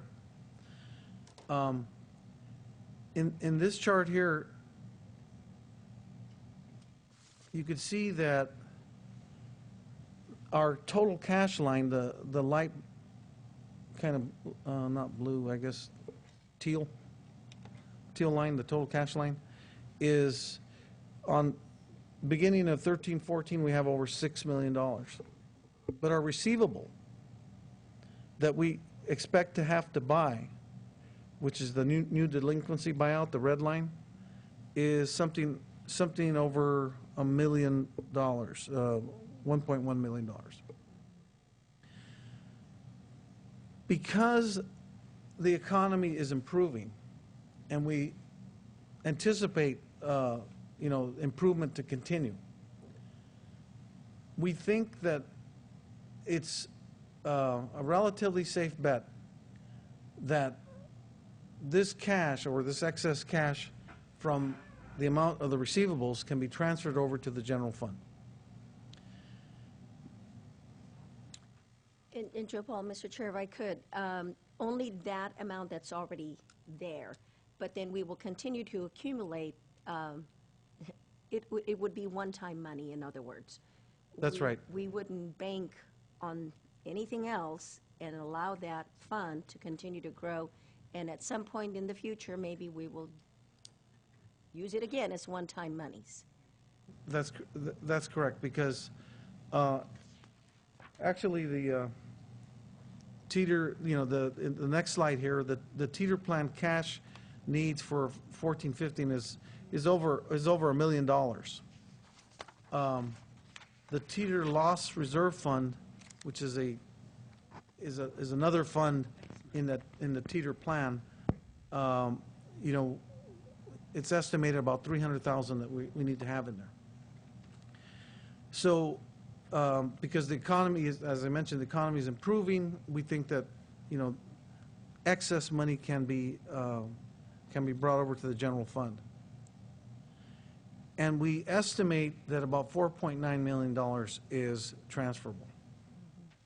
Mr. Chair, And to your point, Supervisor Barrios, that we wished in the second bullet in this, on this slide, is that we want to rebuild our cash balance reserves as the economy continues to improve, so that we're prepared for the next downturn. And if I still have the floor, so those reserves then would give us enough cash to buy out our receivables. In other words, we're not going to put ourselves in a position where we don't have enough of cash to buy them out and do what Tulare County had to do. At least that's our hope. Yeah, I think, everything that I've read, concerning the economy, is that generally, we're not doing, there's not great strides, but we're actually, improving. So, you know, this is an opportunity, I think, where the county has certain needs. It's relatively, you know, it's relatively safe to bring this cash over for other purposes. So long as we adopt this, you know, the strategy of replenishing that cash, so that we're ready for another downturn, if that And happens. one more question, if I could, Mr. Chair. We've had this money all along building up, and I probably should know this, but what did we call that fund and that money that was sitting there? Because it was the county's money. What reserve, what were we calling that reserve in the? It's never been included in the county's That's what fund. I needed to know. Have we ever included it as a reserve? This is No, money that was it hasn't been, really, because it's kind never of- been declared. okay, It's never been declared as revenue to the county. all right. That's This what is I need. revenue to the bank. Okay. This is, you know, the teeter bank And is, so, but it was our money, except that it was in the bank account. yes, Okay, yes. all right. thank you. Definitely, yes. That's pretty clear That's right. now. But it's not for use in operations.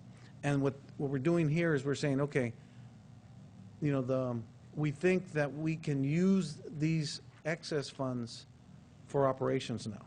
Okay. And so that's, you know, that's why we're, you know, we're here today. Every question calls for another, but I'll stop here. Thank you. Supervisor De La Cruz? Thank you. Margie had some of my questions, but let me see if I can fill in some blanks there. So you're saying with certainty, Joe, we can transfer 4.8 million? 4.9. Still sustain the ability to purchase bad debt down the road? Yes. You still, okay. And then if we were to transfer that money to the general fund, then it has to be like a one-time allocation, right? It is considered one-time money. Okay, because we can't, you know, bring in 3 new positions, fund those 3 new positions with this money, and then next year, because that one-time money's not there, they'll be competing for all the rest of the general fund money for next year's budget. So, long as we understand that this is one-time money, it's a $4.9 million, and it's not going to be something that we're going to put pressure on next year's Board of Supervisors to balance the budget minus $4.9 million in lost revenue. Well, in fact, you know, with having several discussions with the CAO and other staff members, there's a recommendation in here as to what we should be using with this, you know, kind of one-time declared excess cash from the teeter. Isn't it, I mean, I guess this is a board policy. Can't the board just say, you know, we're not going to use a full $4.9 million this one year? Maybe we could use it over a 2 or 3 year budget period, so then we can either soften the blow somewhere or increase staff to some degree, that at least we have funding mechanism for 3 years or 2 years. Because if we use it for $4.9 million, how do we break the bad news to some of these employees that we hired based on this? Unless you and Ray have some wonderful ideas on how to use this money, that it's not going to go in that direction. Well, we're not proposing that any employees be hired based upon the use of this fund. So it's all this be fund. capital projects. Well, the equipment. next couple of slides, you're actually going to see Yeah, I that. think your answer will be, you know, is coming up in the next slides here. Joe, Yes. before you go on, so do you know offhand when the last time this county moved funds from the teeter fund into the general fund? We do it every year. Oh, we do? Yeah, we do it every year. It's part of your general purpose delinquency revenues that comes in Budget Unit 185.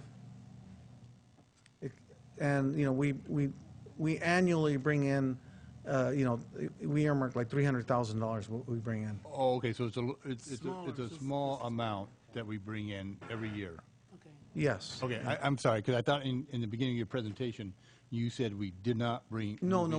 any- This presentation is about the excess of that. You know, in other words, this is over and above what we normally do as far as bringing in to the Okay. All right. to the Okay. general fund.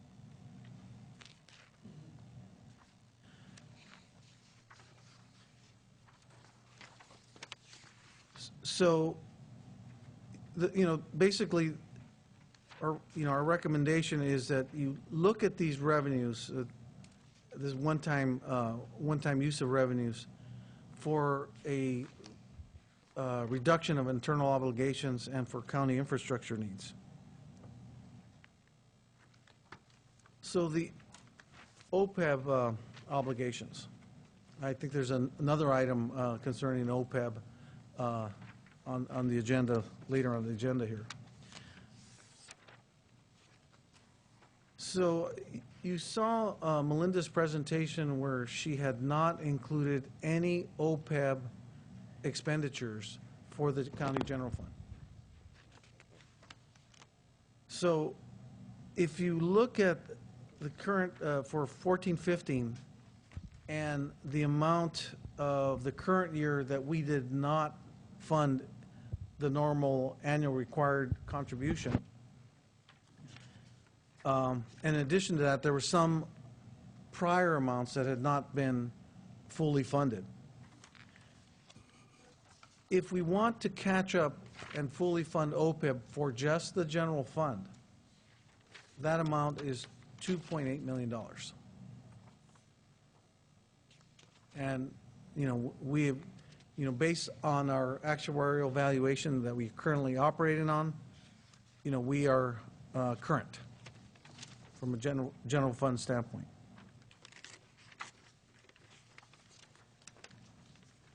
So in previous years, the board has had items come up before before them where department heads are asking for a transfer of funds from the contingency to their operating account because longtime employees had retired and had substantial amounts of payouts for vacation and sick time. And previous boards, and including this board, has asked my office to look at alternatives to be able to deal with this, with these payouts in a more manageable way. And because we're going through an implementation of a new ERP system, it presents opportunities to be able to do things differently. And one of the things that we have developed is a strategy where, instead of having these payouts and having to go to the board for contingency when these payouts are made when the employee retires, instead, as an employee earns this vacation and sick time, we expense it at the time that it's earned. And so this money is expensed and sits in a liability account. And when it's used, it'll be charged against the liability account in the future, upon retirement.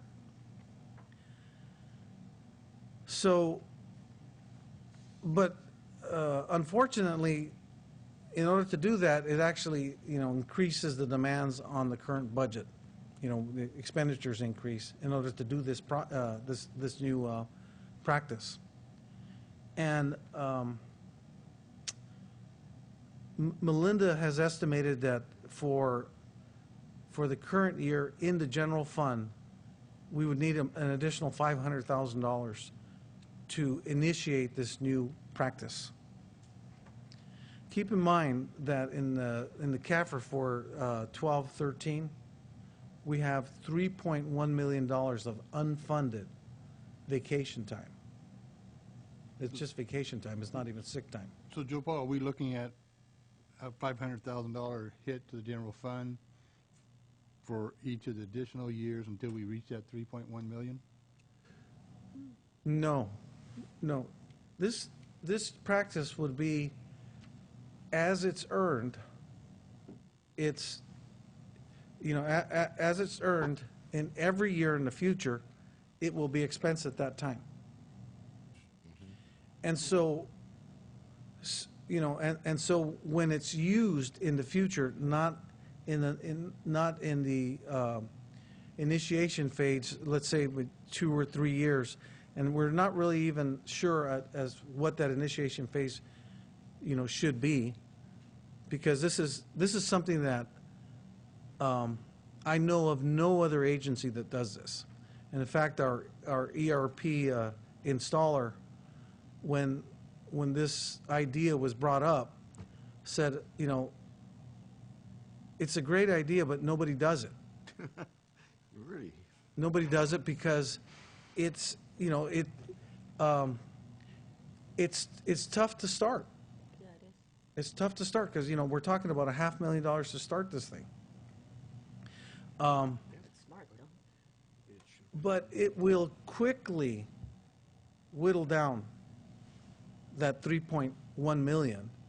And then when we get to a point where we have had enough funds in our liability account, we will be able to actually, you know, get back to normalcy in the budget as far as, because instead of vacation and sick time hitting the budget unit when they retire, they're going to be hitting the liability accounts, which is the balance sheet. And Mr. Chair? Wait, I guess before I turn it over to anybody else, so if we're not moving 500,000 from the general fund to this liability fund each year, how much are we going to be moving over to build up the liability fund? well, it is going to be sitting it's going to be sitting in our funded liability account.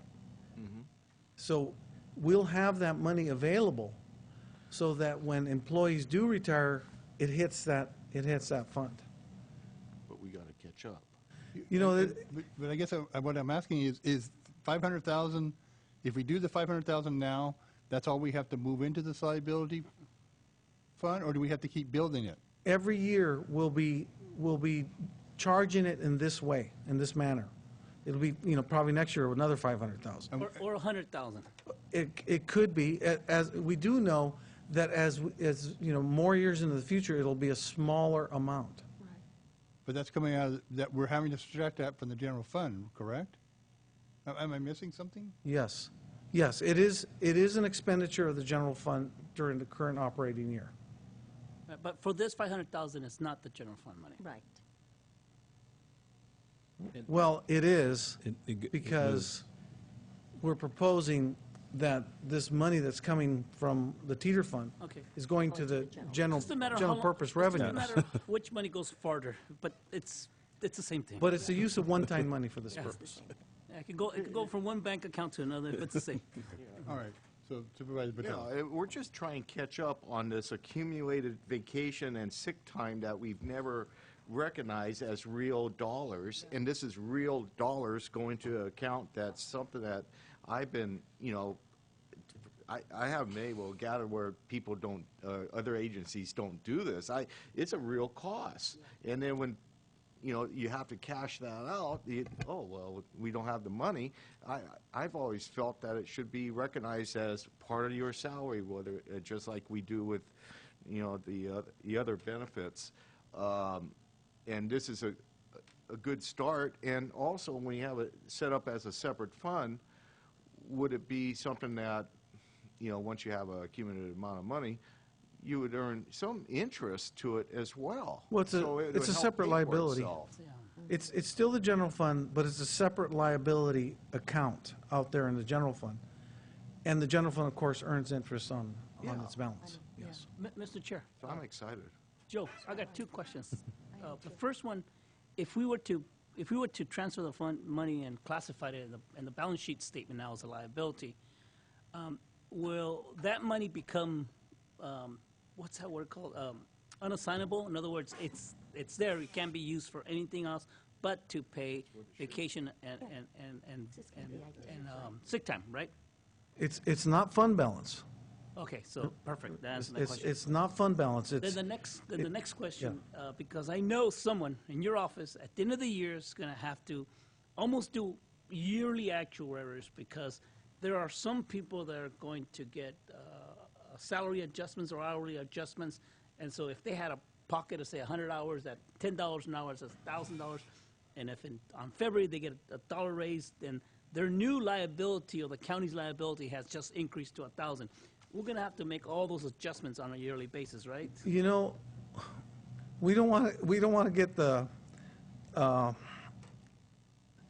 that complicated, because this is only an approach and a very, Simplified. very dartboard, kind of a dartboard approach of resolving this long-term unfunded liability that's sitting out there that, that is a risk to the county. And so what this does, it provides an opportunity to minimize that risk a little bit at a time every year. So it's like creating a reserve for vacation and. It is. sick time. That's exactly what it ends up being, is that it pays for the benefit as it's earned. And that's kind of the principle that's used in governmental accounting, is that you should charge expenses when the employee is working, not when they retire or they're about to walk out the door. Okay. Supervisor Barris? Thank you, Mr. Chair. It makes great business sense. I remember last year, year before, maybe the year before that, we're putting out thousands and thousands of dollars that were unexpected. It hit the departments really hard. So I think this makes a lot of sense, and I'm going to use Marty's term, we don't want to kick the can down the road. This addresses it. So future boards we are kind of protecting future boards from having to be in the same dilemma that we were in during this recession.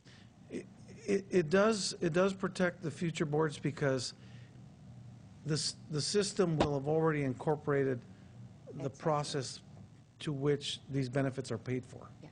No, it makes a lot of sense, and I think it's a great idea. Thank you, Mr. Chair. Okay.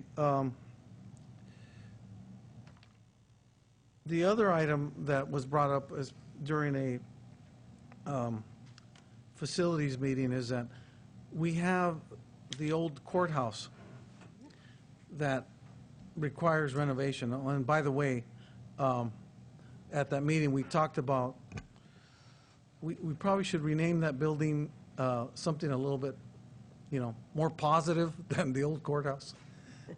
In other counties, when you go to those offices, the three tax offices, it's generally the Hall of Records where those three offices are located. The assessor, the auditor, and the tax collector. So, we're, Joe Paul, I mentioned that to someone over the weekend, and they actually suggested tearing down the old courthouse so the true Hall of Record, that is such a beautiful building, would be exposed and people can actually see the old Hall of Records. But anyway, much like this, I believe the city of Redwood City did. They tore down their old courthouse after they built another new one to show up the original courthouse building. But anyway. How about if we just put the name on that? And we'll have a ribbon cutting. Ribbon cutting. Are we going to let Ray video that too? well, I don't have a comment on that one. So, Public Works estimates that the renovation for the primary issues with that building will be about $2.1 million. And in that project, it's already a capital project. The Recorder's Office has designated $200,000 towards that CIP. So this leaves a need of $1.9 million for that renovation. So a quick accounting of what we have in excess cash, 4.9 The OPEB, General Fund 2.8 is what is needed. The change in accrual hour practice, $500,000. And the renovation, $1.9 million. So we're short about $300,000 for, even using the teeter fund for these projects. But the caveat is that not all of these funds for the infrastructure project are needed in the next fiscal year, because it's expected that it'll take 2 fiscal years to get that completed. So the remaining $300,000 at that time in fiscal year 15-16, we'll address this again to see how we can complete the funding. Any questions? You know, I'm okay.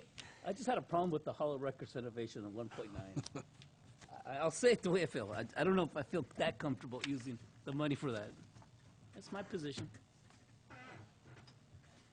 Supervisor Botello? Yeah, Supervisor Barrios and I had a facilities meeting with Public Works CAO, Mr. Gonzalez, and we felt that this, being that it is one-time monies and it is a need that we need to renovate, the Hall of Records.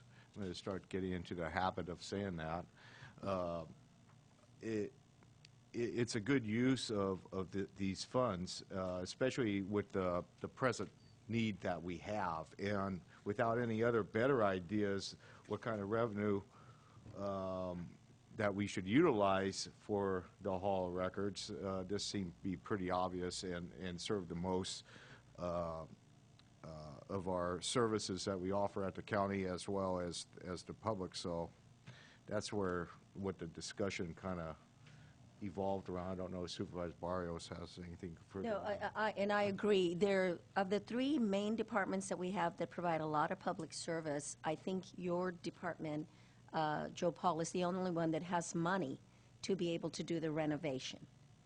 So with one-time funds, and keep in mind, that's why the state moved out of that building. It's antiquated.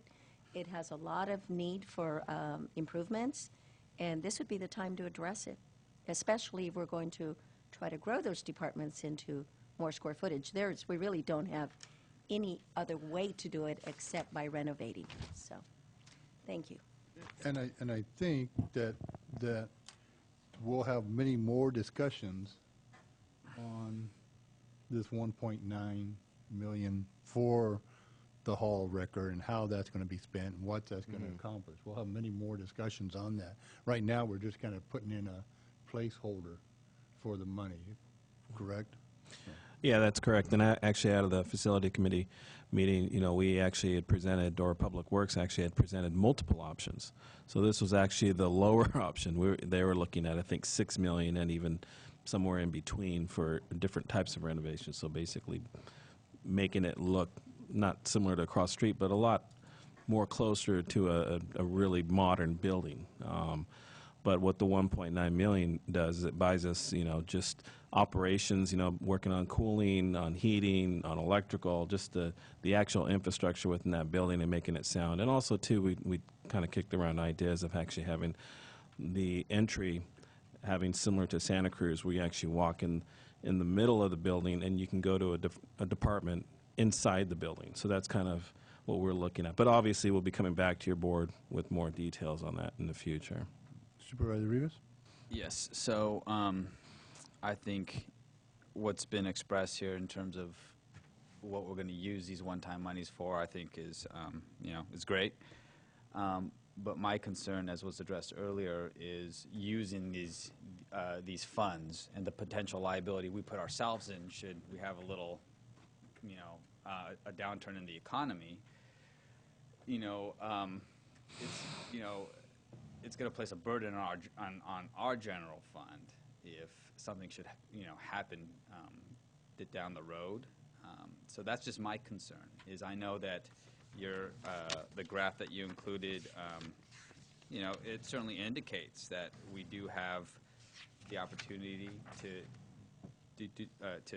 that it's low risk, I guess you can say, if we do move these one-time funds. But how certain are you that this isn't going to be a liability next year or the following year? If you could reiterate kind of what Well, you said. you know, if we went through what, you know, the recession that we went through when 9/11 hit, we wouldn't be prepared for that. We would not have enough money in the teeter fund to buy the receivables that will happen, you know, once taxes become delinquent at the end of the year. That's true. But we think, though, because we have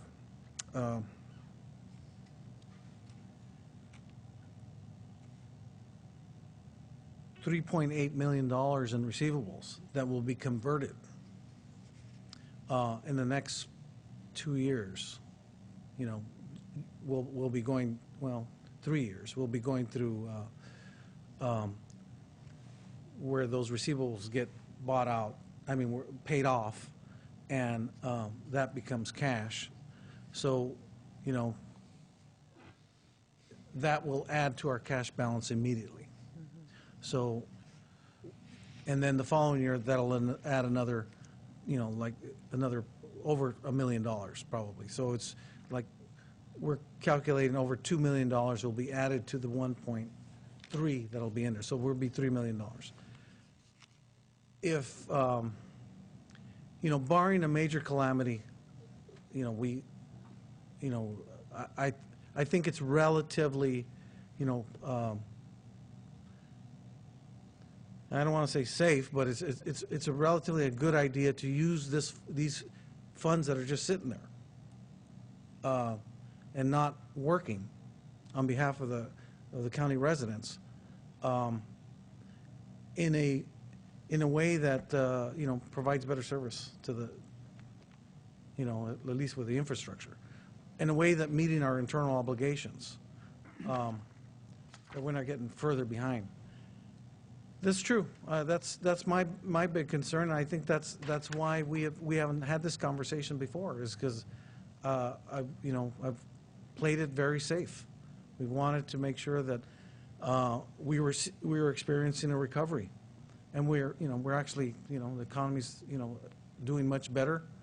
And I think it's a time where we need to, you know, utilize the assets that the county does have for, you know, for a purpose that, you know, pays off our internal obligations, internal debt, and improve our infrastructure.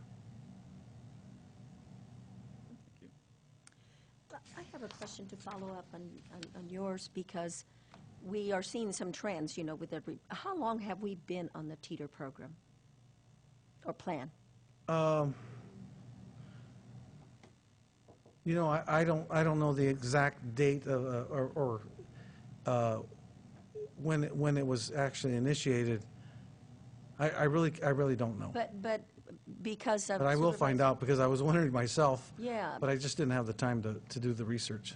But because of Supervisor Rivas's concerns, which are very valid, Yeah. if we could see a trend, and obviously that money, if we had not been taking out 300,000 here, 200 to put in the general fund, we would have much more money in that fund.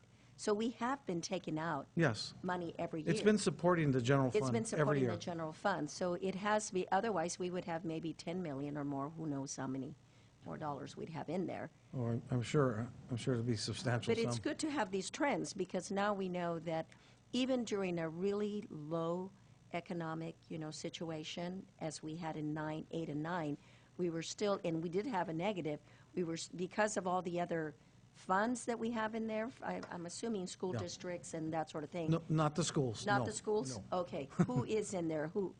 You mean our own funds? Our own. We the were county's able own to internal funds. maintain the, to still stay solvent, Right. even though we had a negative, because we had enough other funds to cover it, so. Right. We still had a substantial fund balance in the general fund. Yeah, so if we were going to take this risk, probably now is a better time than any to do it with the uptrend on the economy, so. Thank you.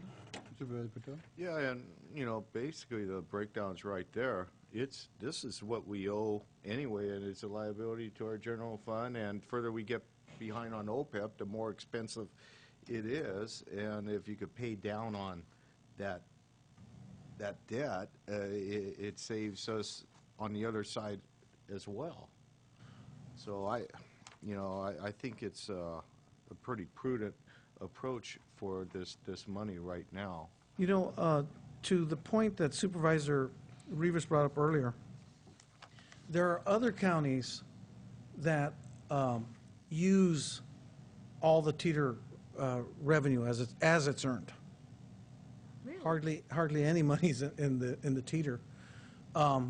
Those are larger counties that are rated for borrowing. You know, we have been slowly building up the county's financial reporting capacity. You know, turning in the CAFR timely. You know, we have not been late. We barely made the March 31st deadline. We've not been late. We are paying off our internal obligations. This is a track history that we're creating here. So we're putting ourselves in a position where we can go out in some future date and actually borrow money to be able to operate this fund. But we're not there yet. As I mentioned, we're not even a rated county, so it would be difficult for us to just jump into that market. At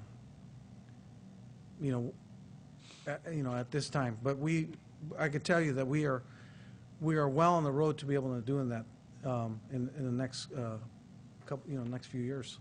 You know, that did cross my mind, Joe. I said, why can't we borrow money at a lower rate and purchase these things at a higher rate? That's exactly what we want to do. The market is out there to be able to provide this kind of funding, but we have to be in solid ground. The general fund itself has to have a solid fund balance. We can never fall below a 15% fund balance because then we're not a prudent county as far as it's making sure that we're covered for any kind of disaster in the future. I want to open this up to the public. Do we have any speaker cards? Does anyone want to speak on this? Yeah. And Marty.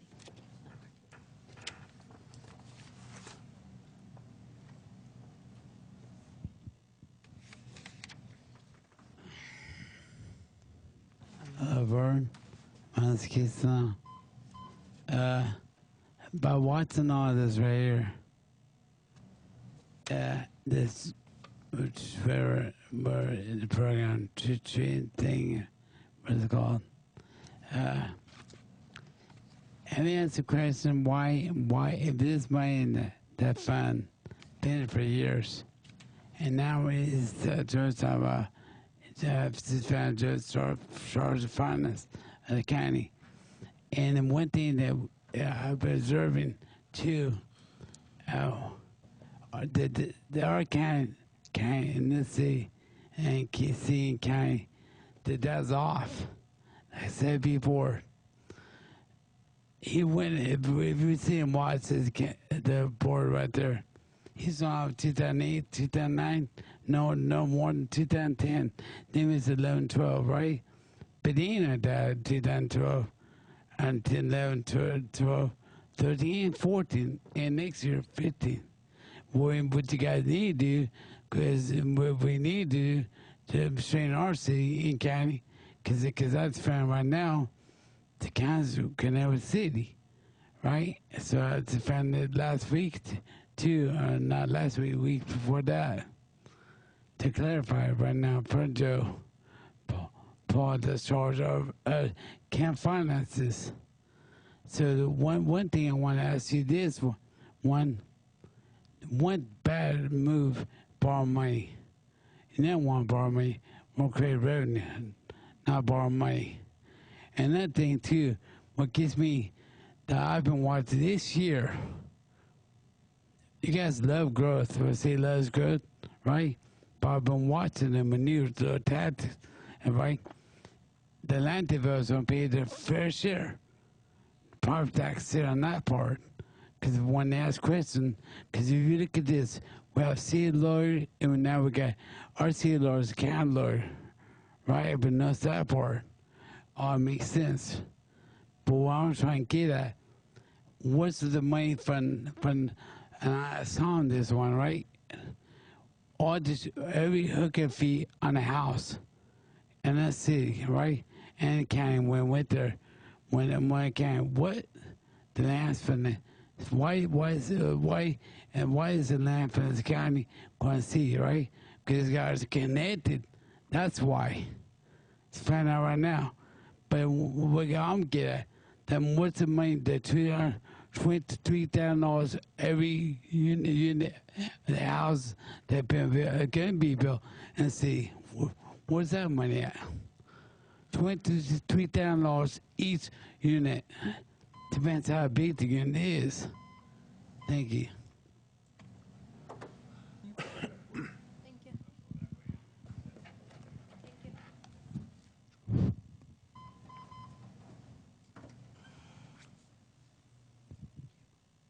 I'm Marty Richmond again from Hollister. That's a very interesting and discussion, good discussion. I agree with Supervisor in the end Rivas's concerns about the risk factor. I'm not attributing any bad motives to anybody, but I think the general statements like it's a low risk, I don't like general statements like that. It's not codified. The use proposals are pretty good, especially in the order they would be done to cover the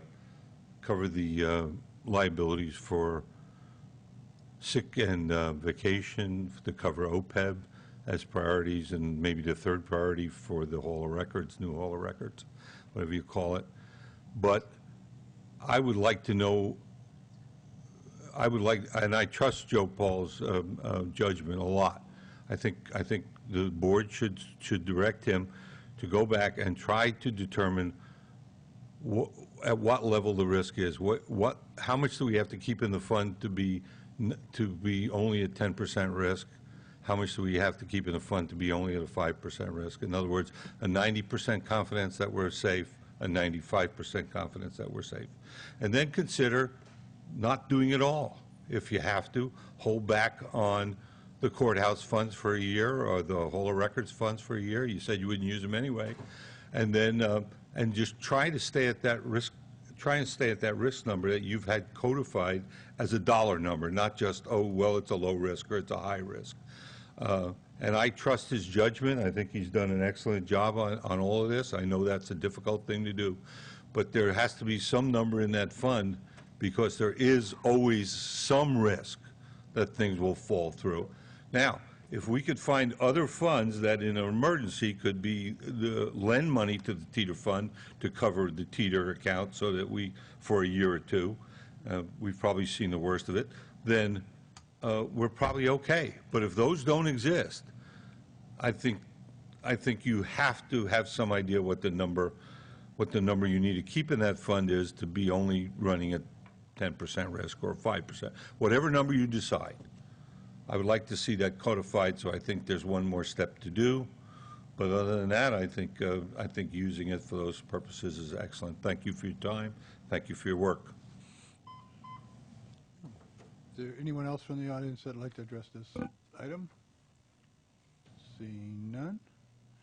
I don't know if this is for Joe Paul or Ray, but when are we signing on the dotted line saying we want you to go forward with this? Is this like on June 6th at the budget hearing? Well, actually, with regards to the OPEB and the vacation sick accrual, that really needs to be done now because we need, in order for us to present the budget. The courthouse security, though, I think we could probably put on hold. In actuality, I think all we need is what was stated. I think it was $300,000 for the actual development, all the paperwork to get moving. Do you remember what the number was that Adam had mentioned? Supervisor Barrios or Supervisor Patello?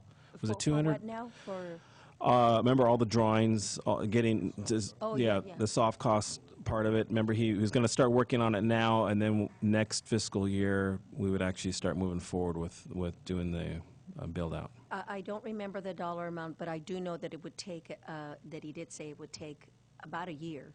It Right. would be the early, Yeah, the architectural Yeah, the design drawings. Yeah, phase designs, yeah. of all the improvements. would be 2015, Yeah, probably 15, 16. 15, 16. So, yeah. Yeah. So the bottom line is I think the courthouse, I think we could defer, minus the architectural drawings. I think we need to have that in there. So it's a lot smaller figure. Right, tell 'em. Yeah, and while we were discussing, the budgetary item, we were, I was concerned about the risk or how much money we need to keep in that teeter fund. And way I interpret the chart, I don't know if Joe Paul might have his thoughts on something else. The question I had in assessing the risk, is it fair to say, looking at the chart back in 2008, 2009, there was quite a bit of delinquencies, and now that level has leveled gone off. down quite a bit, so that makes what we had before more available. And that's how because we had a conversation that we're not depleting it, completely. Right. And how do you, maybe to answer the public speaker's question, and maybe Sure. some questions that the board has, how do you arrive at a formula that keeps a safe amount in the fund that still keeps us? Revenue and Taxation Code dictates the cash requirements for the teeter. We have to maintain 1% of the tax amount, the total tax amount, in our teeter fund. So that's in statute that, that's kind of the safeguard that the legislature put in there to say, hey, this is, in order to, maintain this program, this is the minimum amount that you must put in. So we're meeting our statutory Are we meeting maybe guidelines. perhaps a little bit more than the statutory minimum amount, though? Are we more than that amount? Yes. Yes, we are more than that amount. Okay, well, because that makes a little difference in the size of the risk as well. Yeah. How should I put it? Well, I agree, I agree that there is an amount of risk that associated with, depleting much of the cash reserves of the teeter. The intention of the teeter in the legislation was that the revenues would be used for county purposes as soon as they became available. Our practice has been, probably, it has been very conservative in that we fund ourselves, we've been self-financing the teeter fund. As I mentioned earlier, other counties, every single penny that they earn in revenue, they send to the county general fund, and they go out and seek other financing. We're fortunate in that we have reserves in the county general fund that can accommodate any negative cash balances. We have a healthy receivable that's coming in, so that we know that cash is coming in. But, at a future date, I hope to be coming back once a year with the teeter not exactly this presentation, but at least a performance of the teeter every year so that your board has the opportunity to make decisions as to what you'd like to do with that additional revenue. And I will bring back a little bit more analysis related to the risk associated with the use of those funds. And other opportunities regarding external financing of the teeter. Mr. Chair. So what we would need would be the 2.8 for the OPEB, $500,000 for the actual, for the vacation sick, and $250,000 for the architectural design. So we actually don't need that 1.9 right now. We can hold that off and look at things a little bit more clear and then roll that next year. To answer a previous question, when was the teeter initiated? The county initiated the teeter in 1994. And in 1998, the 98-99 fiscal year, the county purchased the BITEC system utilizing the teeter funds. We're fortunate to still have the institutional knowledge in the county with having Melinda Casillas sitting here. Wonderful. Thank you. What's the pleasure of the board? Well, it sounds to me like we don't have to make a decision on the full amount at this time.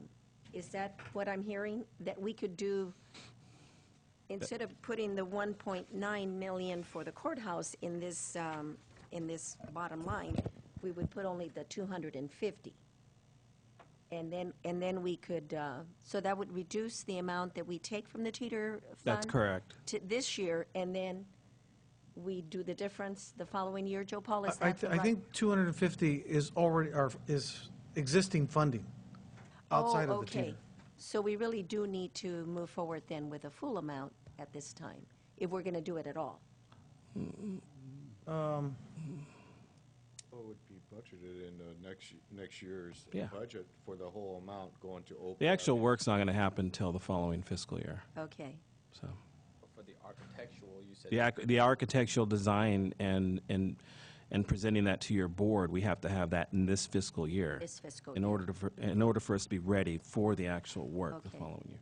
Yeah, that's The only thing that we're not 250,000. sure of is whether this 250,000 is sufficient to meet that requirement. Requirement. Yeah. And if, you know, if you're, Well, my understanding, I just got word from Armand.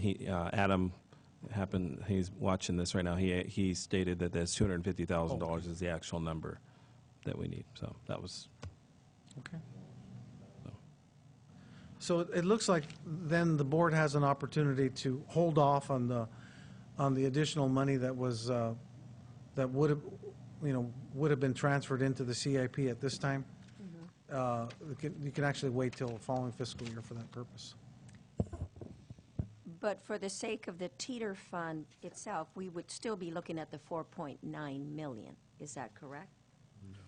Yes, that would, the, the board can ask that the total amount be transferred, or only the amount that will be utilized in the next budget year. Oh, okay. So then we can state it that way. If we want to make a motion, right, we would just say that, and why don't I just put it in the form of a motion at this time, that we go ahead and transfer the teeter fund dollars related to this recommendation, but only the part that is needed for this fiscal year. You will have to come back to us with the amount, but that would be my motion. So that would, so that would be the reduction of the Hall of Records renovation from 1.9 million to 250,000? Yes, Yes. and leave in there only the amount that is needed for this fiscal year for the planning process. So that's my motion, if that's clear enough. Yeah. And I think I'll go ahead and I'll second that motion. I think that's something I can support and get behind. But I really hope that in the future we can come back and we could have a better assessment of the risk that's involved. That would, I think, it would give me a level of the comfort moving forward. So. And I agree. I think those recommendations from Marty are well taken, And we probably can do some sort of assessment, some sort of information. They can come back to us Sure. with those. Well, especially since the board is not transferring in your motion, I take it, you're not, you're not asking to transfer the other 1.6 that would have been available. Correct. So that's an additional money that's going to stay in the teeter, the 1.6. And so it'll only be the $3.3 million. No, because no, if my calculator on my phone's right, it'd be, if I understand your motion, it'd be 3,550,000. Yeah, and that's the figure I have Adding as the well. 250,000. $250,000. Oh, in addition? Yeah, okay. that's the Addition. figure I have, yeah.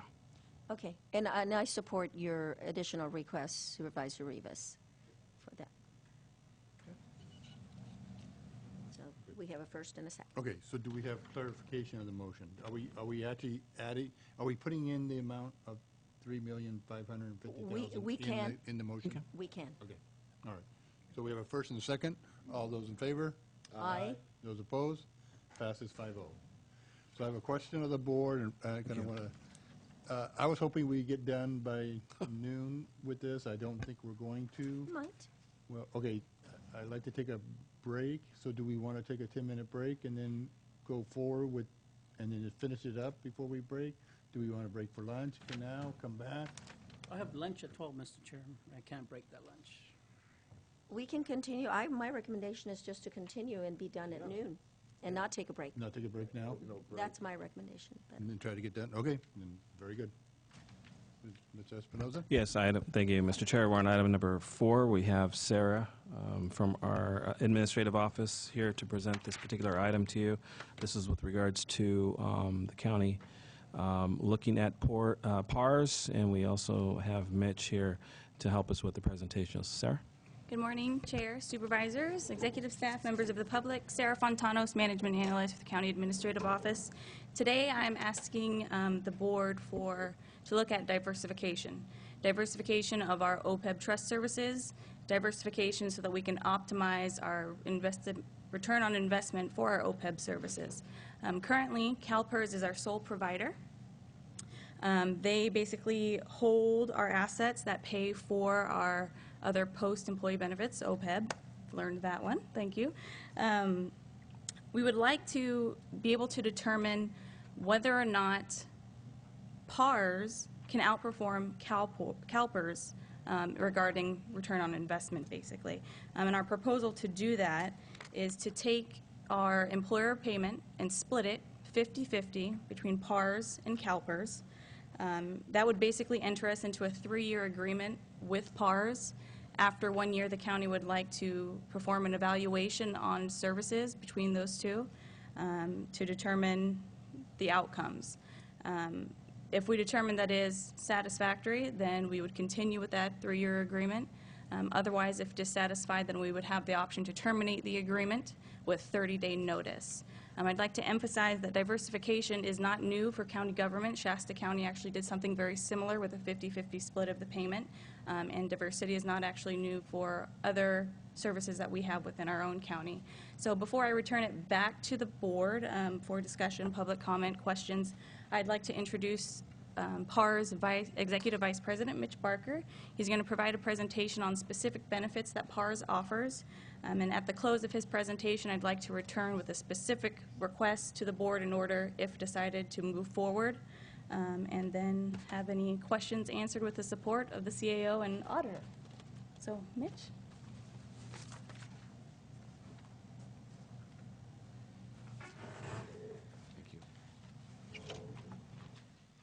Thanks, Sarah. Again, my name is Mitch Barker, Executive Vice President with PARS. Good morning. It's a pleasure to be here, even after Memorial Day. Mr. Chairman, members of the board, I'm going to start on page 3. Page numbers in the bottom right-hand corner should be a slide that looks like this, the OPEB Trust Team slide. PARS's forte is trust administration, meaning we design plans, we implement plans, and we administer retirement plans for the life of the plan. We've been doing this since 1984. We also do what's called record keeping, which is sort of the unsexy part. We do sub-trust accounting, meaning this is one trust, multiple agencies are joining the same trust. It's important that the accounting be separate, so every agency's assets in our trust stand on their own. There's no cross-sharing of earnings or liabilities. We also help coordinate the actuarial valuation process, which every agency must do every 2 years per GASB 45. Our effort there is to help relieve the administrative burden for each and every agency. Certainly monitoring contributions, again, to make sure they get in the right bucket, but also processing disbursements. You're eventually going to want to take money out of the trust. Should I go forward with this electronically? Error. Okay, very good. Again, processing disbursements when the time comes. We're certainly going to make sure it stays legal and compliant because, after all, GASB 45 and GASB changes the rules periodically. We want to make sure that your trust stays compliant.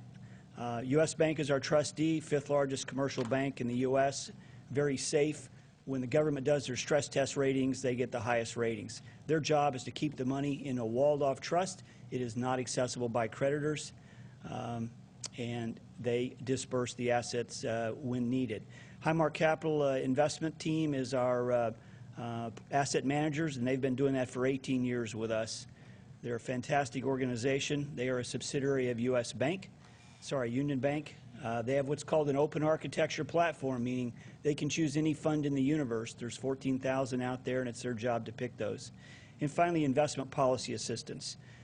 They write up a 5-page game plan on how are we going to achieve your target rate of return, how much in stocks, bonds, and cash, how much in large cap, mid cap, and so forth. And they also have a section which I like, which is prohibited asset classes.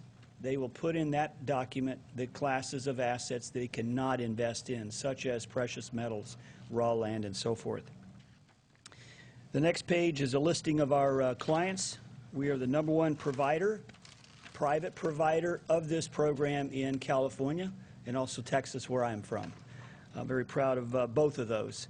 We've got over 120 clients, including a couple of cities not too far away, Cupertino and Santa Clara, highly respected cities. And I'm most proud of the fact we have 12 counties that have adopted our plan, from very small, Plumas, to very large, Contra Costa County, who now has over $150 million in assets. And as Sarah mentioned, Shasta, in fact, has their money split 50-50 between us and CalPERS. I understand we just did a review recently with the auditor controller up there, Brian Muir, and he gave us some good news that after earnings and expenses, 5+ years later, there's more money in our bucket than our friendly competitors in Sacramento. So I think we're doing a good job. Let me tell you, tongue-in-cheek, David Letterman has his top 10. I'm going to give you our top 10 reasons on why I think we've got a great program on the next page there. #1, 18 years we've been in OPEB. No one even close. You might ask yourself, well, how could that be? GASB 45 didn't come out until 2004. Well, we had a school district come to us in '95 and say, we want to put money aside for retiree health care. And we said, but why? There's no GASB requirement to do that, even to account for it. And they said, FASB 106. Well, FASB is the private accounting standards board. GASB, as we know, is the public accounting standards board. So this school district was well ahead of their time. And we set up a trust for them. Highmark Capital became our investment manager, and they've been our client ever since for 18 years. So fortunately for us, we've been in OPEB a long time before it was even called OPEB. Fast forward 8 years later, after '96, setting up that trust, 2004, GASB 45 came out. Sure enough, they were right. So we've been at this for a long time. When 45 came out, we said, let's go do business. That's a niche for us. Our attorney firm said, hold it. We want to get a private letter ruling from the IRS blessing our trust as a tax-exempt pre-funding vehicle. We felt that was important. Our attorney firm certainly felt it was important, so we took a year of our time and $50,000 of our money to get that done, and we have a PLR, private letter ruling, blessing that trust for cities, counties, and special districts. We're one of the very few providers that has that in the nation. We've had outstanding historical investment performance, which I'll show you shortly. One of the things we think that is special about our program is a dedicated portfolio manager who will recommend the investment strategy. You're not having to make the choice as to what the best investment strategy is, putting that burden on the county. Our portfolio manager will make the recommendation. You simply have to support it. He also provides the investment policy assistance I mentioned. Why? Has to be a different game plan than your general fund. You can't invest in equities in your general fund, as you well know, but you certainly can, you should, and you have with CalPERS on the OPEB side. We just think having a investment policy guideline for OPEB is a smart thing to do. Cell phone access, call them at any time and say, things are happening in the market. I'm curious, what should we do? Should we stand pat? Should we buy? Should we sell? And he conducts on-site reviews. Every county we get out there, we meet at least once a year. Contra Costa, for instance, once quarterly, others annual is fine. And we get out there and we make sure that the relationship is strong and that clients are happy. We have a choice of pre-built models, meaning asset allocation strategies that have fixed amounts of stocks, bonds, and cash, or we have custom strategies. A number of counties have actually gone with a custom strategy because they wanted to do it differently than the models. We have that. Our last 5 advantages, we think: first-class customer service. You'll have me committed to making sure you're happy. I promise you. I got a lot of years left. I'm devoted to OPEB, certainly from an educational standpoint. You guys were very smart years ago to get going and pre-fund. So many agencies still haven't yet, including counties. You've made a very smart move. We also have a client service coordinator that's checking in to make sure the county is happy, and we have that portfolio manager, Andrew Brown, I talked about. No annual minimum contribution with the PARS Trust. We realize some agencies don't have the money some years to put anything in. With us, there's no minimum annual contribution. Retiree distribution option. This is an interesting one. City of Santa Clara, their OPEB policy actually includes distributions they call stipends to the retiree, not just paying the provider of retiree health services back.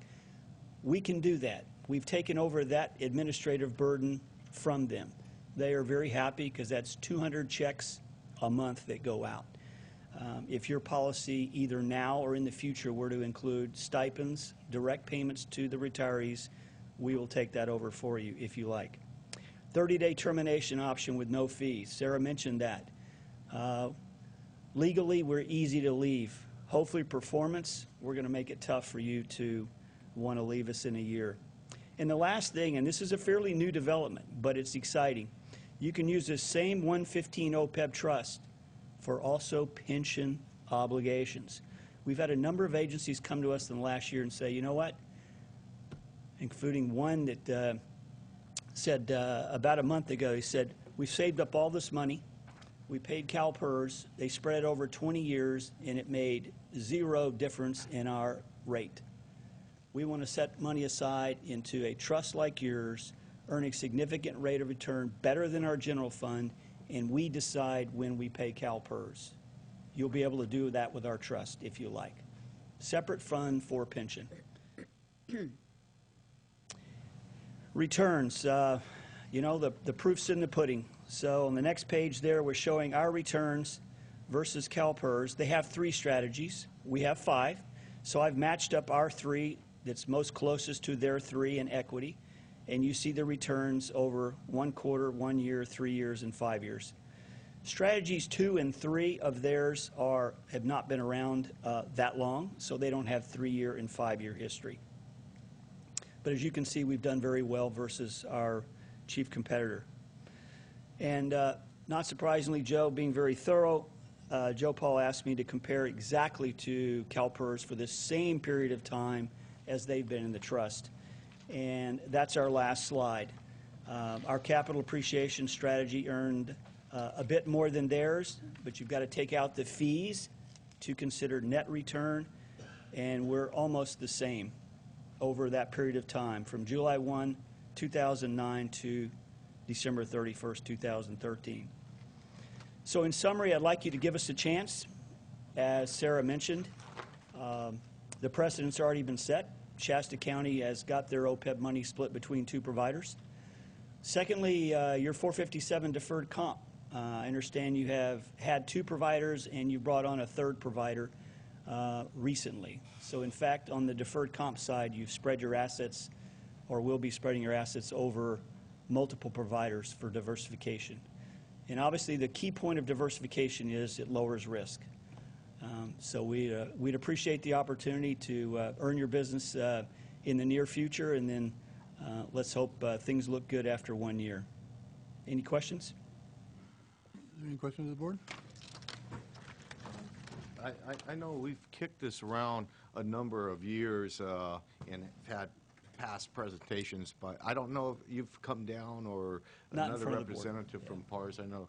But what is there an advantage really to have PERS and PARS? And then how would that blend together? Say a person retires, you would pay some funds back to PERS, and then they cut the check to the employee, or how does that part of it work? Well, the retirement payments would come from whoever the retiree health care provider is. So if you're in the CalPERS plan, PIMCA, they would send the checks to the retiree. And is there any concerns with our bargaining units if we made such a move, or that we're aware of? Not that I'm aware of, not with regards to this. I mean, Would that this- be something that we would have to check with them, or just do? it's just an investment. It's, we're obligated for OPEB to pay when they retire, but that's we pay them. All they care about is the green and the money when they retire. So our obligation is to do that, and we're just bringing to your board a couple of options, diversification in particular. Right, so this doesn't affect anyone's benefits. This doesn't affect the pension at all. This is simply how the county wants to invest its OPEB monies. Right now, they're 100% invested in CalPERS. The motion or the request before your board is to diversify and put half in CalPERS, half in PARS. So it has no effect whatsoever on employee benefits. And for clarity, all the investments that we have already are going to stay with CalPERS. Those aren't changing. It's 2014-15, so this next year, at the end of this next fiscal year, at that point, 50-50 will be, one will go to CalPERS, half of it will go to CalPERS, and the other half will go to PARS. That's the recommendation. Yeah. Well, I'm not adverse to doing this myself. Yeah, I'm not either. We've talked about it, Mr. Chair, for many years, and as a matter of fact, I think Supervisor Monaco brought it to the board quite a while ago, and so yeah, diversity's good. So My question is one of your examples of your clients is the Monterey Bay Unified Air Control Pollution Yes, sir. District, in which I sit on that board, and I sit on the Budget Personnel Nominating Committee. And we just had a report at our last meeting a week or two ago. We initially invested $150,000 into PARS on March 31st, 2014, and I say we have made since that time $4,722. My concern, though, is the quarter ending of 3/31/14, we lost $584. And I know it's hard to look at that small of a frame on a long-term investment, but my concern is, why did we lose money in basically a bullish market? And then the other thing that was pointed out, that our investment return, and I'm not sure, but 1 month it was 0.38%, and then a 3-month return was 1.48% return. So I just I'm concerned with that quarter loss, and the Budget Committee was actually concerned about that too. Why did we lose money? And then also the rate of return seems to be fairly low. Let me get some additional information here.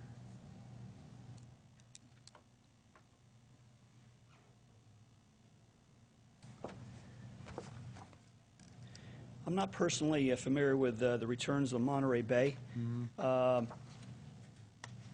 The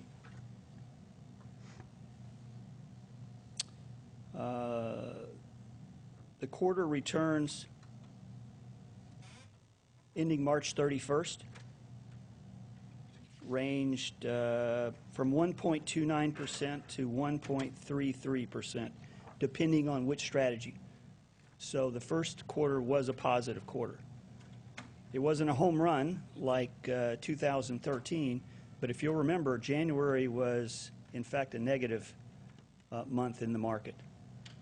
So things returned in a positive way in the second and third month of the quarter. But in fact, the quarter was positive, 1.33%.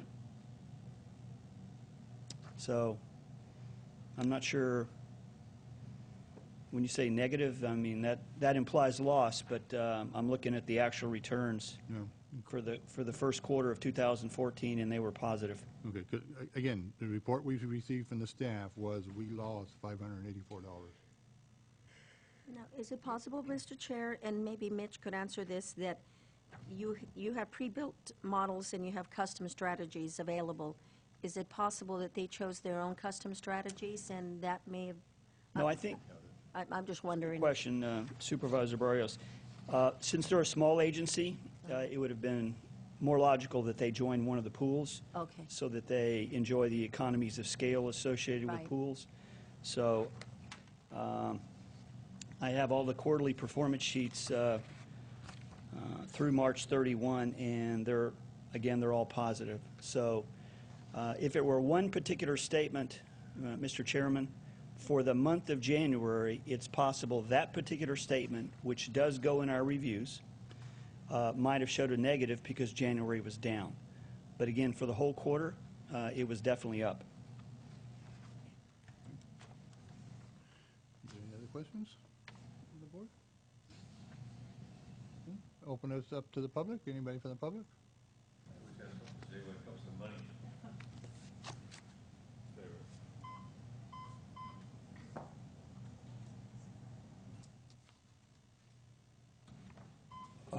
Marty Richmond from Hollister. I don't know PARs. I don't recommend them or not recommend them. And my personal financial strategies all involve long-term outcomes, typically. And OPEB, this is like a 30-year plan. So your real interest is going to be the market over the long term.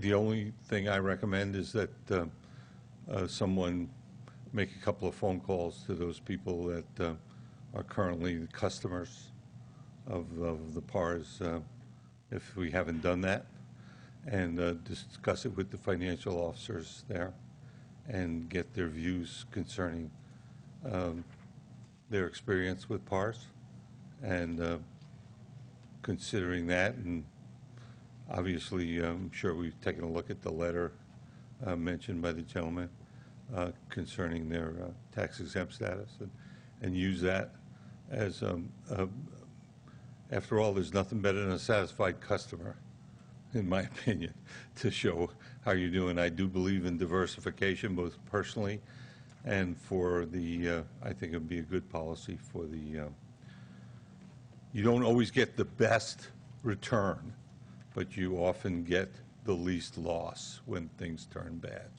if you're diversified. So I think that's something to keep in mind. Not everything is up. We've learned the hard way 100 times that not everything's on the upside. Sometimes protecting against the downside is very, very, very good way to do business. So I recommend, if we haven't done that, and maybe Joe Paul's already done that as due diligence, that's an important part, and that's it. Thank you for your time. Thank you for your presentation.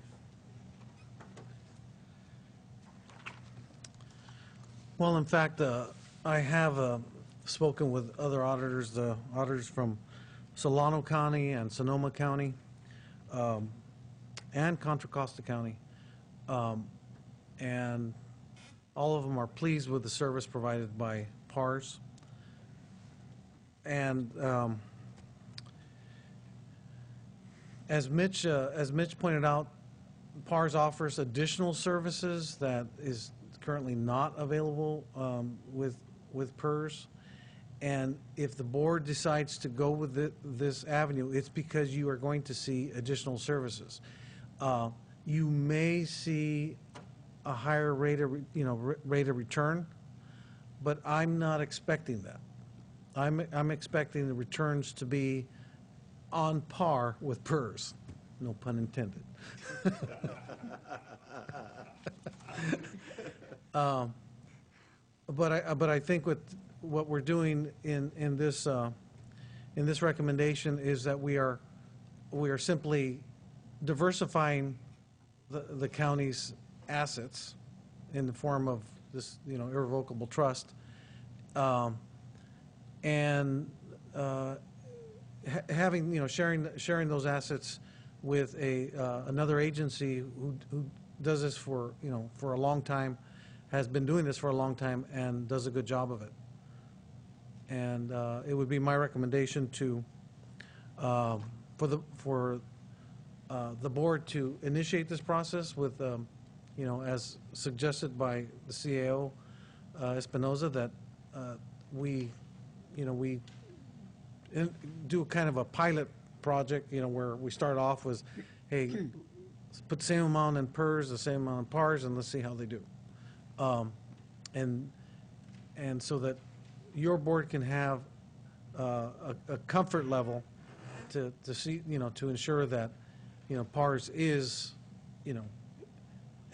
performing at least as good as PERS, if not better.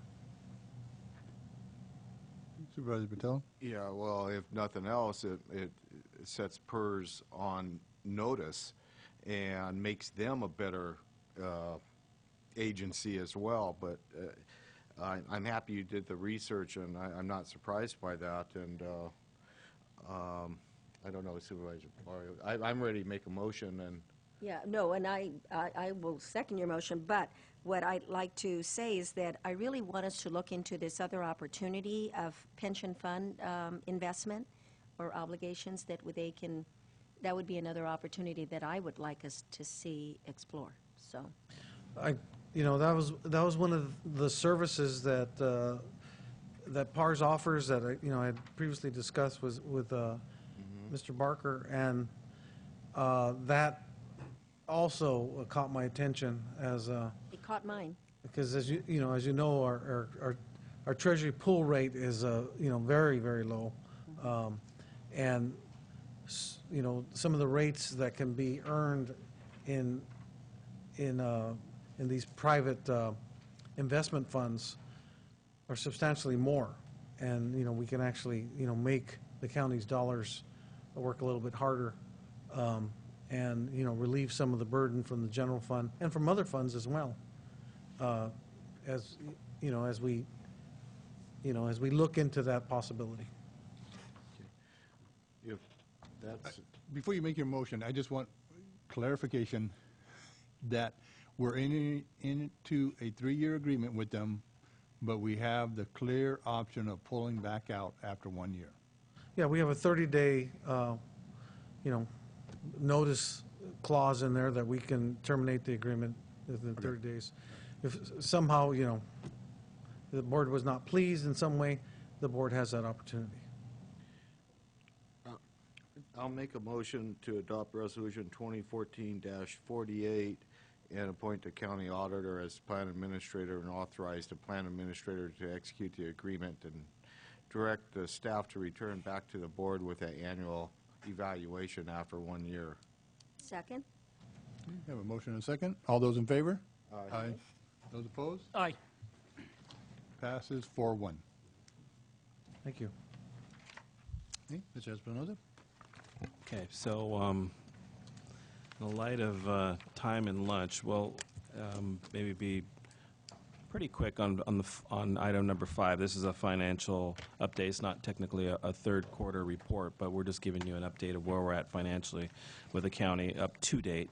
And we have Melinda Casillas here to present that to your board.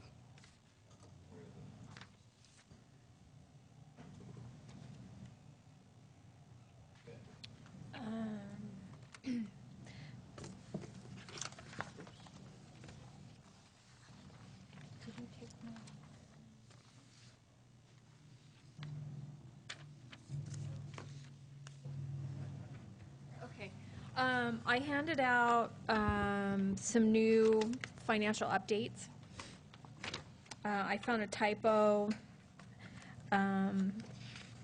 in one of the columns underneath the funds. The second set of funds should have said road, and I believe there were some numbers in there or something. So I gave you an updated presentation. I was looking for it on here. Let me see if it's been corrected on here.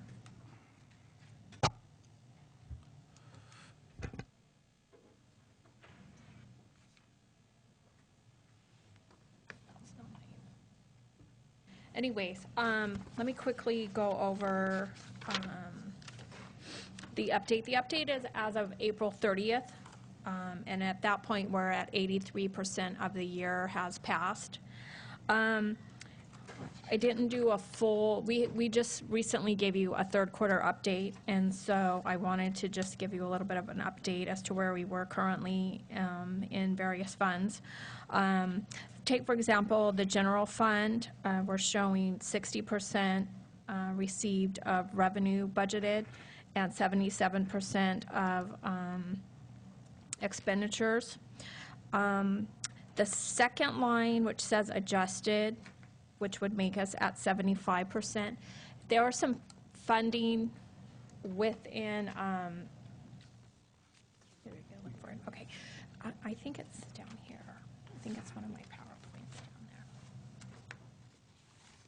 I can't see it. So what I did was I adjusted the revenue based upon, there's some revenue in various trust funds out there. For example, the property taxes haven't been distributed for the second quarter. And so I went through and estimated what revenues were in trust funds that haven't been transferred into the general fund, and I adjusted the revenue. So if we adjusted the revenue for items that we have received but haven't transferred into the general fund yet, the general fund would actually be at 75% of revenue and not 60% of revenue. The additional amount to come in between now and the end of the year would be at least our regular monthly collections that we receive on property, on sales tax and other reimbursements. I don't think that's not my updated one. So anyways, to just quickly go through, there's quite a few that have been adjusted for basically for property taxes.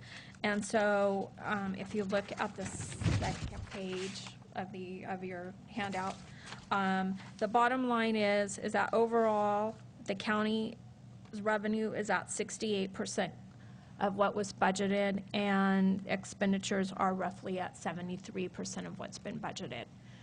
So we appear to still be on track for ending the fiscal year in a positive manner. I also did, so there's a couple of pages that have some wording on there, and that basically just tells you how I adjusted some of those funds.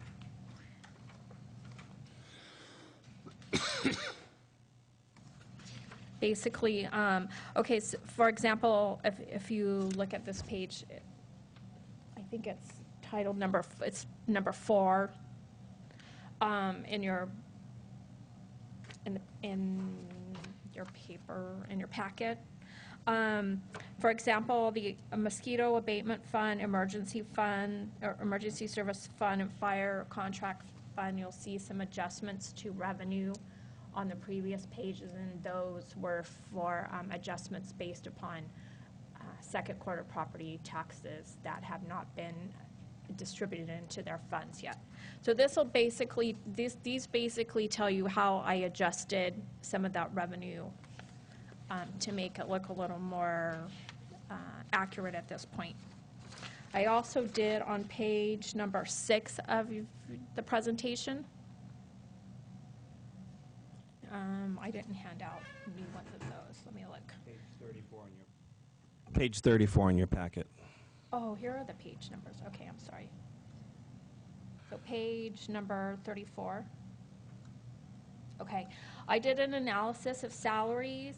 I'm not going to go through all the salaries. Basically, we are under budget in almost every category in salaries.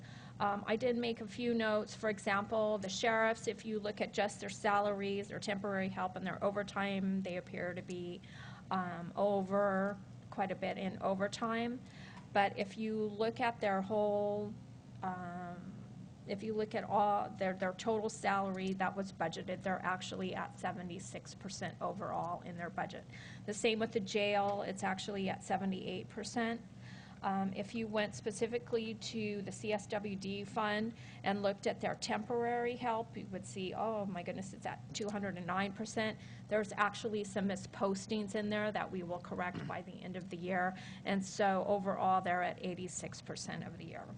Same with emergency services. And a lot of this has to do with fluctuations and due to vacancies. Putting some temporary people in to fill in until they are able to hire for permanent positions.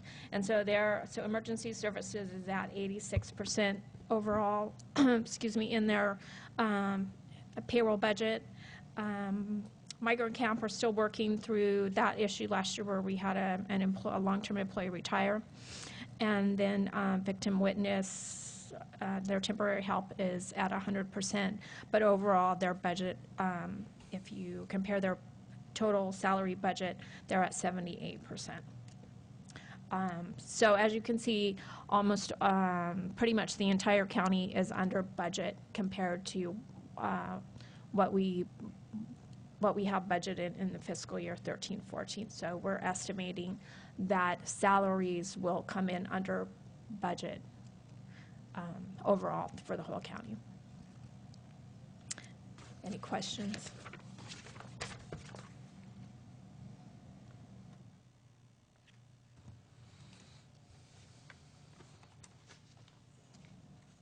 We're waiting for our chair. She's waiting for you.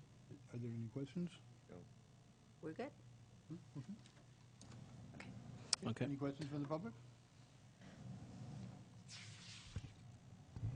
Okay, and then we'll move on to the last item. Yeah, thanks. One thing I did want to add, actually, prior to going to the next item, is Melinda and I, we discussed this yesterday, looking at standardizing the presentations. So we've given you different flavors. We have PowerPoints and some spreadsheets and some other things. The next go-around on our quarterly reports, what we want to do is present with your board and get input from you what you want to see and try to standardize that on the presentations from here on out. So that's one thing that we want to address. And as well as to reiterate what Supervisor Robert Rivas had mentioned, standardizing, projections, tax revenues, looking at explaining what we're doing when we add a person, how are we going to do that, how we're going to fund it from our tax base. So been working with Joe Paul on that, as well as administration on preparing something that you'll be able to understand and see, and a little bit more backup information with our suggestions that we're going to have, and have it very clean and standardized. So the ERP is going to help us with that as well. But I think at this point, we're formulating that, and we're going to come back to your board later with that, make it a little easier for you to understand. All right, we're at our last item, item number 6. We're going to be discussing budget policies.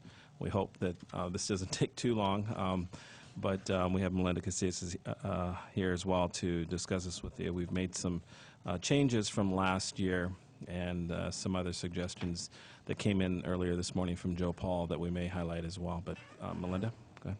Okay, so we have a couple of changes to 14-15 budget policies. We basically followed 13-14's budget policies, and came across a couple of changes that we felt needed to be incorporated into the budget policies. The first one, we wanted to maximize opportunities to consolidate, collaborate, and cooperate with other agencies to improve service delivery while saving money. Identify opportunities to privatize service delivery while improving efficiencies and saving money. Administration's goal is to maintain a general fund prudent cash reserve at a recommended minimum of 3% and retain a contingency of at least 3% per fund if a fund balance is available. Do I have a different one? As a proactive measure for unforeseen expenses or revenue reversals during the year. There will be a few departments increasing their FTE count. However, all other department heads are directed to maintain a fiscal year 13-14 authorized FTEs per department. The CAO's office provided each department their salary projections that included steps and negotiations. Fiscal year 14-15 authorized FTE levels may be increased with newer or increased non-general fund all-purpose revenues, funding sources, or on a case-by-case basis utilizing general fund sources. In an effort to increase transparency of the true cost of government, all general fund departments will include cost plan changes in their budgets. The CAO's office will analyze the impact of the general fund's ongoing OPEB costs and overhead workload of proposed special circumstances, FTE adjustments prior to presentation of the Board of Supervisors. Utilize the Teeter Fund excess cash to pay vacation and sick accruals and bring us up to date with our OPEB obligations in the general fund departments. Maximize opportunities to put aside one-time funding to increase reserves such as rainy day funds. Recognize possible estimated salary savings due to normal employee vacations in all operating budgets. Propose reorganization affecting personnel job descriptions may be considered for inclusion in the budget only after Human Resources has reviewed the impacts related to meet and confer issues. Identify options to reduce or eliminate services and costs in non-mandated or discretionary program areas. Maximize the use of trust and special revenue funds and other revenue sources such as grants, etc., to support programs and services that would otherwise consume general fund resources, and maintain ongoing funding for county information technology, network, infrastructure development, operating system applications, and maintenance as a means to maximize productivity and personnel cost savings.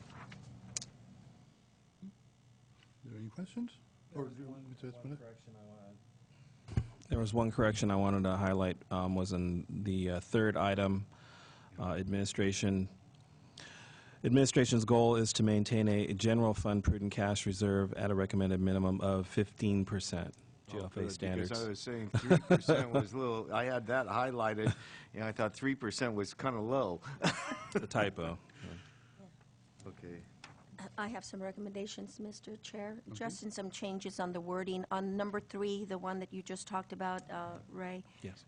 is to leave out administration's goal is to, and just start with maintain a general fund, because this is a goal of the entire, of the board, and just started with maintain a general fund prudent, da-da-da. And then on the next one is very wordy, and it's more of an explanation than a policy. I think the policy should start with maintain fiscal year 13-14 authorized FTEs per department. However, there will be a few departments increasing FTE counts. I think because policy should be more, should be clear. Yep. And then the next one, the word basis is misspelled. If you could correct that. It should be ASIS, I believe. Mm-hmm. Yeah. And then the very last one is the next paragraph, and start with all general fund departments will include cost plan charges in their budgets in an effort to increase. It should be the other way around. It makes it more policy policy. Can you repeat that again? I'm sorry. Which one? Just switch the wording. Start with all general fund departments will include, start with the policy.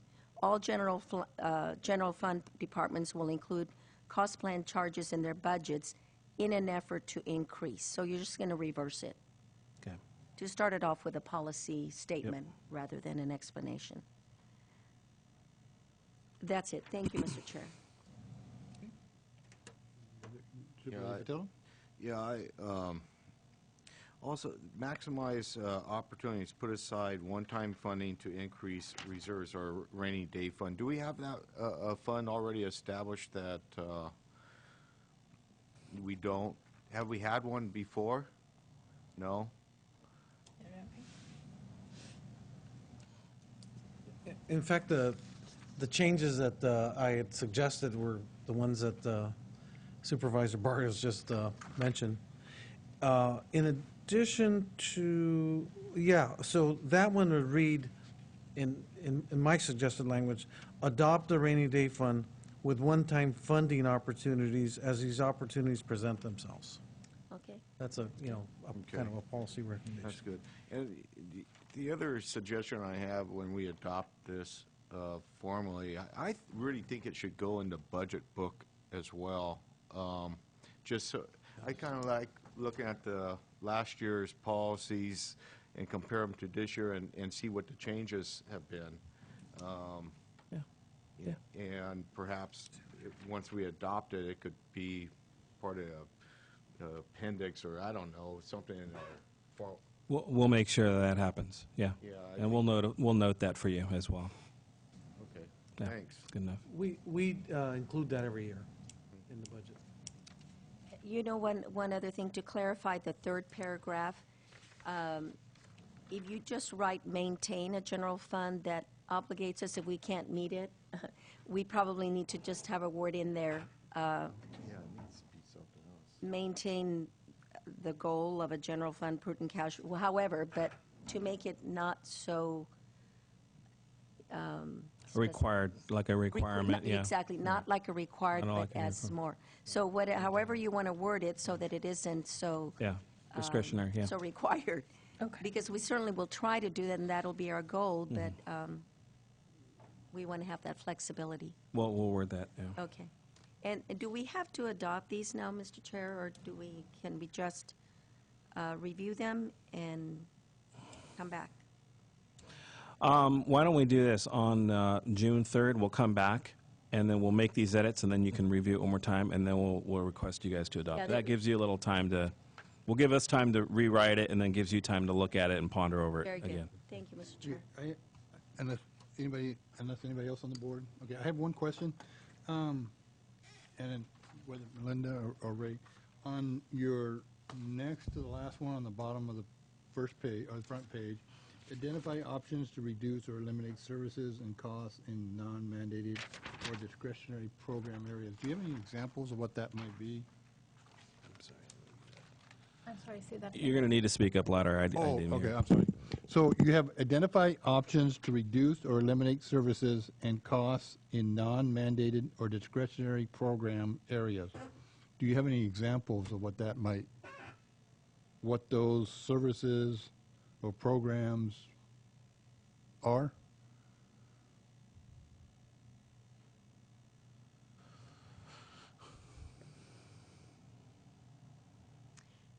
May I give you an example, Mr. Chair? Because I know the library is not a mandate. Even the patrol cars are not a mandate, if I'm not mistaken, are patrolling for our sheriffs. Those are types of non-mandated services that we provide, Yeah. but are certainly very important to this board. So Could even be, I mean, there's a lot of things. We provide IT services, maybe reducing certain level of IT services. That's something that we can look at. I guess maybe if this is Even though going to we be a policy, don't wanna do that. can we have that kind of talked about on the 3rd also? If Yeah. this is going to be a policy? Yes, we can do that. One thing I was going to mention is that I think this really speaks to, for example, the SB 90 mandates. When the governor when the governor says, hey, we're going to, we're going to eliminate the mandate or, or temporarily postpone the mandate in this next fiscal year, it's always an option of the board to not do the services that are being paid for through SB 90. So this as a policy says, hey, department heads, bring your suspended mandates from SB 90s here and, give the board an opportunity to determine whether it wants to continue to perform those services or those requirements, even though those mandates have been suspended by, the Commission on State Mandates. So that's, I think, speaks to that particular policy. Okay, an example would be. No, I understand, and I guess I understand what you're saying, Joe Paul. Okay. I guess maybe what I'm kind of, because again, just with this policy, then the sheriff's patrol could very well fall under the knife. The library could, all these can fall under the knife, but would they fall under the knife quicker? Does that kind of, how you explained it, does that need to be written into the policy? I would. Well, I think the key part of this, Supervisor Munzer, is when you look at the top of this budget policies, the paragraph below says the purpose of these policies is to guide staff in the development of the annual budget and to provide transparency to the general public. So it's just a guide. Okay. Really, what it boils down to, it's not. It's not, forcible. It's just something. It's a Okay. guide that Okay. we're putting in place from a policy perspective to move forward with the budget process. Yeah. Okay. All right. So do you have direction from the board then? Yes. Okay. Yes. All right. Move to adjourn, Mr. Chair? Okay. I have a motion and a second. All those in favor? Aye. Okay. Thank you. Yeah.